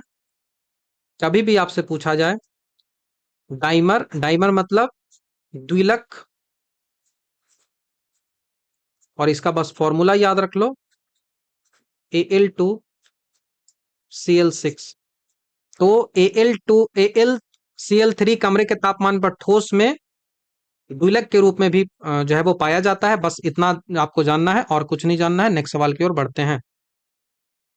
तीसरा नंबर का जो सवाल है वो क्या पूछ रहा है, वो पूछ रहा है कि कार्बोक्सिल अम्ल जो है वो कार्बोनिक समूह का परीक्षण नहीं देता है, ठीक है। Carboxylic acid does not give the test of carbonyl group. तो ये जो स्टेटमेंट है वो असर्शन जो है वो सही है। कैसे है? तो कार्बोक्सिक जो अम्ल होता है, कार्बोक्सिलिक जो अम्ल होता है इसका ग्रुप जो है वो क्या होता है, तो COOH होता है, ठीक है। इसमें कार्बोनिल जो समूह होता है, इसमें जो कार्बोनिल समूह होता है वो क्या है, तो कार्बोनिल समूह है, कार्बन जो है वो ऑक्सीजन के बराबर होता है, लेकिन और जो अदर है उससे बड़ा होता है, ठीक है।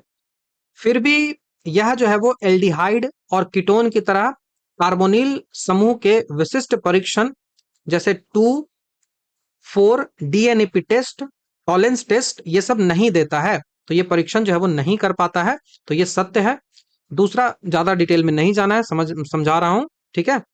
दूसरा जो है वो क्या बोल रहा है, दूसरा बोल रहा है कि कार्बोक्सिलिक समूह का कार्बोनिल कार्बन इलेक्ट्रॉन कमी वाला है, इसीलिए न्यूक्लियोफिलिक अटैक के लिए कम संवेदनशील है।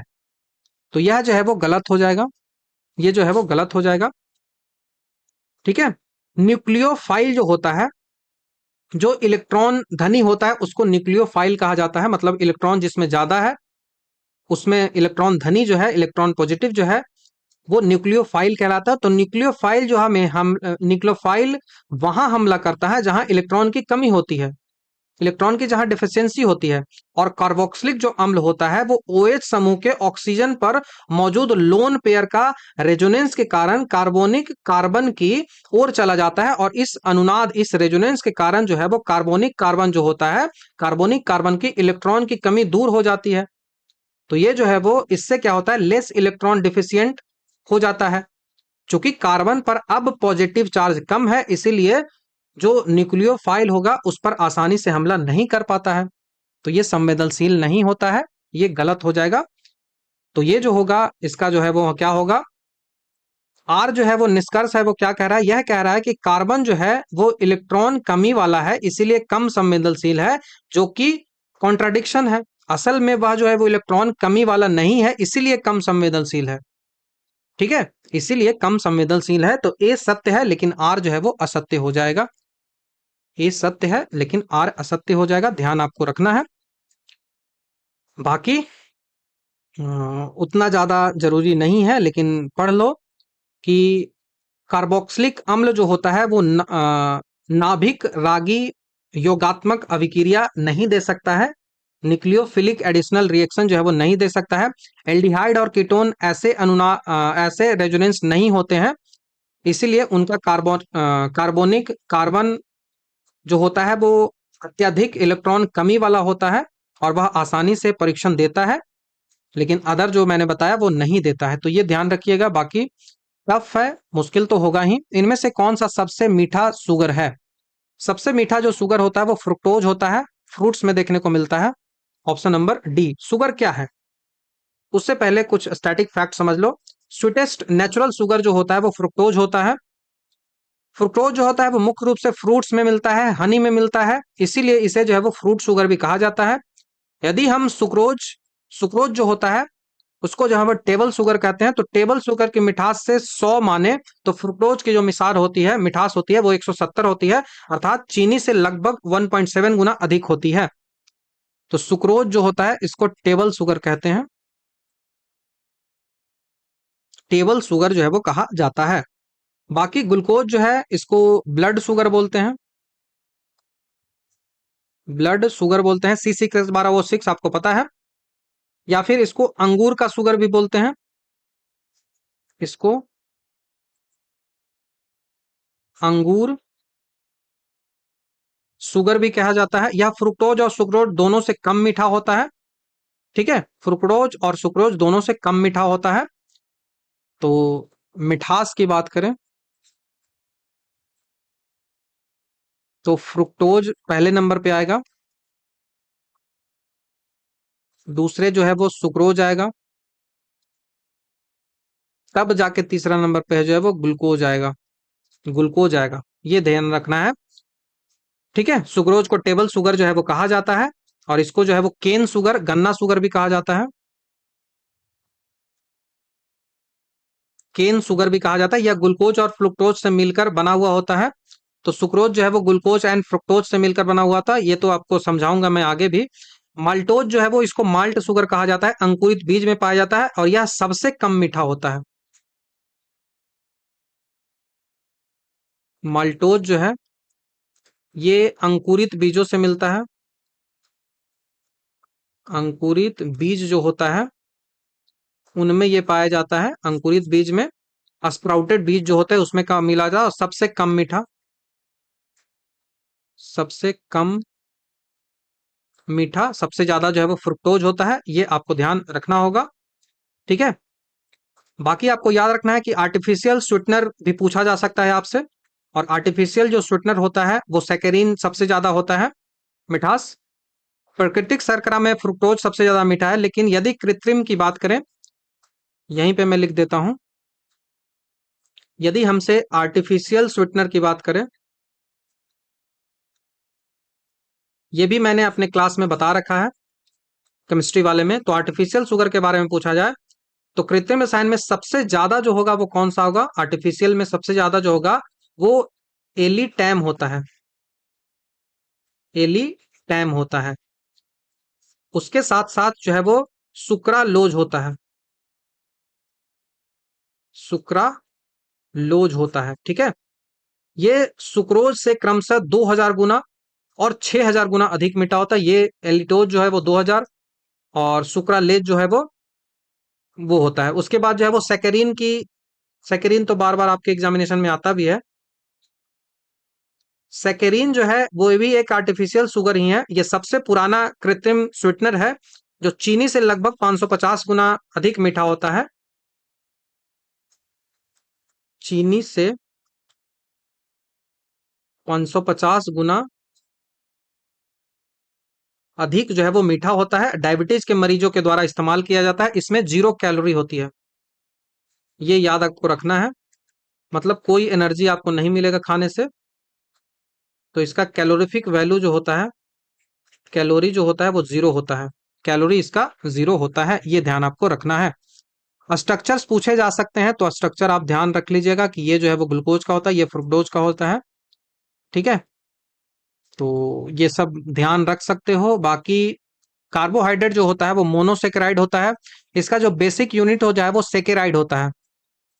बेसिक यूनिट जो होता है वो सेकेराइड होता है। देखो सब में सेकेराइड आपको देखने को मिलेगा। ठीक है, तो सेकेराइड, एक सेकेराइड जो होता है वो दूसरे सेकेराइड से जुड़ता है, वो ग्लाइकोसिडिक बॉन्ड के द्वारा जुड़ता है। ये आपको ध्यान रखना है। सवाल आपसे पूछा जाएगा कि मोनोसेकेराइड मतलब सिंगल मॉलिक्यूल ऑफ सेकेराइड से मिलकर बना हुआ है, तो वो ग्लूकोज हो गया, फ्रुक्टोज हो गया, ग्लैक्टोज हो गया। यहाँ पे देखो मैंने लिख भी रखा है ग्लूकोज C6H12O6 जो कि हेक्सोज शुगर है। हेक्सोज मतलब 6 कार्बन है इसके पास, इस कारण से हेक्सोज शुगर हो गया। उसके बाद फ्रुक्टोज जो है वो भी हेक्सोज शुगर है क्योंकि 6 6 H12O6 ही फॉर्मूला होता है। ग्लैक्टोज भी हेक्सोज शुगर है, राइबोज हो गया और डीऑक्सी राइबोज हो गया। ये आपको ध्यान रखना पड़ेगा। Glucose, fructose, galactose, ribose, di deoxyribose, deoxyribose. यहाँ पे ये याद रखना है कि राइबोज जो है वो 5 कार्बन वाला पेंटोज शुगर है और राइबोज और डीऑक्सी राइबोज दोनों जो है वो पेंटोज शुगर होता है। ये आपको ध्यान रखना है। तो ये मोनोसेकेराइड है, केवल और केवल एक ही जो सेकेराइड है उससे मिलकर बना हुआ है। यहाँ पे देख लो मोनोसेकेराइड, ग्लूकोज हो गया, फ्रुक्टोज हो गया, ग्लैक्टोज हो गया, राइबोज हो गया, डीऑक्सी राइबोज हो गया। ग्लूकोज, फ्रुक्टोज एंड ग्लैक्टोज जो है वो ये आइसोमर है, आइसोमर है। इन कारण से इसका फॉर्मूला जो है वो सेम है लेकिन स्ट्रक्चर जो है वो डिफरेंट होता है। ठीक है, स्ट्रक्चर जो है वो डिफरेंस होता है। ग्लूकोज जो है वो एल्डो शुगर कहते हैं, फ्रुक्टोज जो है वो इसको केटो शुगर बोलते हैं और ग्लैक्टोज जो है वो इसको भी एल्डो शुगर कहा जाता है। राइबोज जो है वो आरएनए या स्ट्रक्चरल कंपोनेंट होता है आरएनए और एटीपी का। मॉडिफाइड पेंटोज शुगर ये है, स्ट्रक्चरल कंपोनेंट डीएनए का होता है, डाईऑक्सी राइबोज। C5H10O4 याद रखना है। तो राइबोज और डीऑक्सी राइबोज इन दोनों का जो है वो ये आइसोमर है। दोनों का फॉर्मूला सेम है लेकिन डिफरेंट स्ट्रक्चर होता है। नहीं, यहाँ पे डीऑक्सी राइबोज में देखो कार्बन ऑक्सीजन 4 है। ये भी मैंने बताया था जब बायोलॉजी का क्वेश्चन डिस्कस कर रहा था कि कार्बन 4 होता है जिस कारण से ये ज्यादा स्टेबल नहीं होता है। पेंटोज शुगर में इसको कन्वर्ट किया जाता है तब जाके वो ज्यादा स्टेबल हो जाता है। ठीक है, तो ये मोनोसेकेराइड वाला आपको समझ में आ गया। मोनोसेकेराइड के बाद डाइसेकेराइड आता है जिसमें सुक्रोज आता है, लैक्टोज आता है और माल्टोज आता है। मतलब यहाँ पे सिंगल नहीं है, यहाँ पे 2 सेकेराइड से मिलकर बना हुआ है। मत सुक्रोज जो आपको मिल रहा है वो सुक्रोज ऐसा नहीं मिल रहा है, सुक्रोज ग्लूकोज और फ्रक्टोज से मिलकर बना हुआ होता है। सुक्रोज जो होता है वो ग्लूकोज एंड फ्रक्टोज जब मिलता है तब जाके सुक्रोज बनता है। तो ये पूछा जाता है। ठीक है, तो सुक्रोज जो है वो किससे मिलता है? तो ग्लूकोज और फ्रक्टोज जब बनता है तब मिलता है। इसको टेबल शुगर या फिर इसको केन शुगर कहा जाता है। ठीक है, और इसको जो है वो इसको ट्रांसलोकेट किया जा सकता है प्लांट फ्लोएम में। प्लांट का जो फ्लोएम होता है वहां पे इसको मिलता है, वहां पे देख सकते हैं। तो ग्लूकोज एंड फ्रक्टोज होता है वो सुक्रोज होता है। ठीक है, तो ये सुक्रोज हो गया। उसके बाद आपको क्या याद रखना है? उसके बाद आपको जो है वो लैक्टोज याद रखो। तो लैक्टोज जो होता है वो C12 H22O11 होता है। लैक्टोज जो होता है वो ग्लूकोज और ग्लैक्टोज से मिलकर बना हुआ होता है। लैक्टोज जो होता है वो ग्लूकोज और ग्लैक्टोज से मिलकर बना होता है, इसको मिल्क शुगर बोलते हैं। ये सबसे कम जो है वो स्वीट होता है, लीस्ट स्वीट होता है। डाइजेस्ट किया जाता है लैक्टेज एंजाइम के द्वारा, लैक्टेज एंजाइम के द्वारा। तो ये लैक्टोज शुगर हो गया, ग्लूकोज और ग्लैक्टोज से मिलकर बना होता है। उसके बाद जो है वो माल्टोज आता है। माल्टोज जो है वो ग्लूकोज और ग्लूकोज से मिलकर बना हुआ होता है। बॉन्ड कौन सा होगा? तो ग्लाइकोसिडिक बॉन्ड होगा। तो दो ग्लूकोज जब मिलता है, दो ग्लूकोज जब मिलता है तब जाके वो माल्टोज बनाता है, तब जाके वो माल्टोज बनाता है। तो माल्टोज जो है वो ग्लूकोज और ग्लूकोज से मिलकर इसको माल्ट शुगर बोलते हैं। और इसको जो है वो ये तब प्रोड्यूस होता है जब एंजाइम जो है वो एमाइलेज डाइजेस्ट स्टार्च, स्टार्च को जब एमाइलेज जो है वो डाइजेस्ट करता है तब होता है। लीस्ट स्वीट में आपको लैक्टोज याद रखना होगा, मतलब माल्टोज के बाद भी लैक्टोज होगा, लैक्टोज होगा जो कि सबसे कम मीठा हो जाएगा। तो क्रम बस देखते चलिएगा कैसे पूछा रहा है। ठीक है, उसके बाद जो है वो ओलिगोसेकेराइड, मतलब 2 से लेके 10 तक जो शुगर होता है उसको ओलिगोसेकेराइड बोलते हैं। रेफिनोज बोल दो या फिर स्ट्रैकिनोज बोल लो, ये सब नहीं पूछा जाता है। पॉलीसेकेराइड मतलब 10 से ज्यादा है। तो स्टार्च हो गया, ग्लाइकोजेन हो गया, सेलुलोज हो गया, ये सब आता है। तो स्टार्च जो होता है C6H10O5 होता है, स्टार्च हो गया, ग्लाइकोजेन हो गया, सेलुलोज हो गया, और उसके बाद जाइलिटोल हो गया। ठीक है, तो शुगर अल्कोहल जो है वो जाइलिटोल को कहा जाता है, शुगर अल्कोहल जो है वो जाइलिटोल को कहा जाता है। ये आपको ध्यान रखना होगा। सेलुलोज, ठीक है, उसके बाद जो है वो ग्लाइकोजेन हो गया और स्टार्च हो गया, ये सब पॉलीसेकेराइड में आता है। और स्टार्च जो होता है वो एमाइलेज चेन है उससे जुड़ा हुआ रहता है, ये भी पूछा जा सकता है, तो आप ध्यान रख सकते हो। ठीक है, सेलोबायोज जो होता है डाइसेकेराइड होता है, सेलुलोज को तोड़ने के बाद ये मिलता है। सेकेरिन जो होता है C7H5NO3S होता है, फर्स्ट आर्टिफिशियल स्वीटनर होता है, 0 कैलोरी यहां से मिलता है, ये आपको ध्यान रखना है। उसके बाद जो है वो एस्पार्टम जो होता है वो भी आर्टिफिशियल स्वीटनर की तरह यूज जो है वो किया जाता है, ये याद रखना है। रिड्यूसिंग शुगर जो होता है वो जितने भी मोनोसेकेराइड होते हैं, ग्लूकोज हो गया, फ्रक्टोज हो गया, ग्लैक्टोज हो गया, माल्टोज हो गया, लैक्टोज हो गया, ये सब जो है वो रिड्यूसिंग शुगर होता है। नॉन रिड्यूसिंग शुगर जो होता है वो सुक्रोज होता है, नॉन रिड्यूसिंग शुगर जो है वो सुक्रोज होता है। उसके बाद जो है वो इन्वर्टेड शुगर की बात करें, इन्वर्टेड शुगर जो है उसकी बात करें, इधर है, इन्वर्ट शुगर की बात करें तो ये इक्वल मिक्सचर ऑफ ग्लूकोज और फ्रक्टोज होता है जो कि क्रिएट किया जाता है डाउन शुगर से, breaking down of sucrose, sucrose को ब्रेक डाउन करते हैं तब ये क्रिएट होता है। स्वीटनेस का ऑर्डर जो है वो हाईएस्ट टू लोवेस्ट, तो सबसे ज्यादा फ्रुक्टोज का होता है और सबसे कम जो है वो लैक्टोज का होता है। ठीक है, तो फ्रुक्टोज हो गया, इन्वर्ट शुगर हो गया, सुक्रोज होगा, ग्लूकोज हो गया, मल्टोज होगा, सब कुछ मैंने बता दिया है, कुछ नहीं बचता है अब। आपका नेक्स्ट जो सवाल आता है, लास्ट सवाल इस जो सेट है उसका है, आपको धातु दिया गया है और उसको कैसे जो है वो प्यूरिफाई करते हैं, रिफाइनिंग का उसका प्रोसेस क्या है ये दिया गया है। ठीक है, तो निकेल जो होता है इसको रिफाइन जो होता है वो मॉड प्रोसेस से किया जाता है, मॉड प्रोसेस जो है वो निकेल का किया जाता है। तो ए का 3 हो गया, ये गलत, ये गलत, ये गलत, ऑप्शन नंबर डी हमारा यहाँ से सही हो गया। ठीक है, इस विधि से अशुद्ध निकेल को कार्बन मोनोऑक्साइड के साथ गर्म करके जो है वो बनाया जाता है। तांबा जो होता है उसको विद्युत अपघट्य इलेक्ट्रोलाइसिस के द्वारा होता है। तो कॉपर जो होता है वो electrolysis, electrolysis copper. Mode process जो होता है वो निकेल के लिए होता है। उसके बाद जो है वो जर्कोनियम जो होता है उसको वॉन आर्कल प्रोसेस जो होता है उसमें जर्कोनियम होता है, वो जर्कोनियम होता है। जोन रिफाइनिंग की बात करें तो वो जर्मेनियम होता है, जर्मेनियम के लिए जोन रिफाइनिंग प्रोसेस है, उसको जो है वो लाया जाता है। जोन रिफाइनिंग के अन्य उदाहरण जर्मेनियम के अलावा सिलिकॉन, गैलियम, मतलब जितने भी सेमीकंडक्टर होते हैं वो जोन रिफाइनिंग में जाते हैं। ठीक है, जोन रिफाइनिंग में जर्मेनियम हो गया, सिलिकॉन हो गया, गैलियम हो गया, ये सब आता है। वॉन आर्केल जो होता है, वॉन आर्केल जो होता है इसमें सबसे पहले तो आपने क्या देखा, तो आपने जर्कोनियम देखा, ZR देखा। तो जर्कोनियम के साथ ही साथ यहाँ पे टाइटेनियम आता है, यहाँ पे टाइटेनियम का भी शोधन किया जाता है। और बाकी एनोड मड की बात करें तो तांबे के विद्युत अपघटन के दौरान अशुद्धियां जो है वो एनोड के नीचे जमी होती है और उन्हें एनोड मड कहते हैं। इससे गोल्ड, सिल्वर, प्लेटिनम इन सबको जो है वो शोध किया जाता है। तो इलेक्ट्रोलाइसिस में जो एनोड मड होता है, इलेक्ट्रोलाइसिस में जो एनोड मड होता है,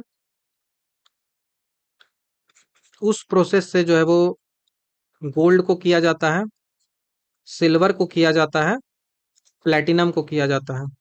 गोल्ड, सिल्वर, प्लेटिनम है, इसको किया जाता है। ठीक है, तो ये रहा 17 तारीख वाला पूरा पेपर। ठीक है, जो 32 का 32 क्वेश्चन था उसको हमने काफी डिटेल से डिस्कस कर लिया। तो आई होप चीजें आपको क्लियर हुई होंगी। तो thank you very much. Next video में आपसे जल्द ही मिलता हूँ।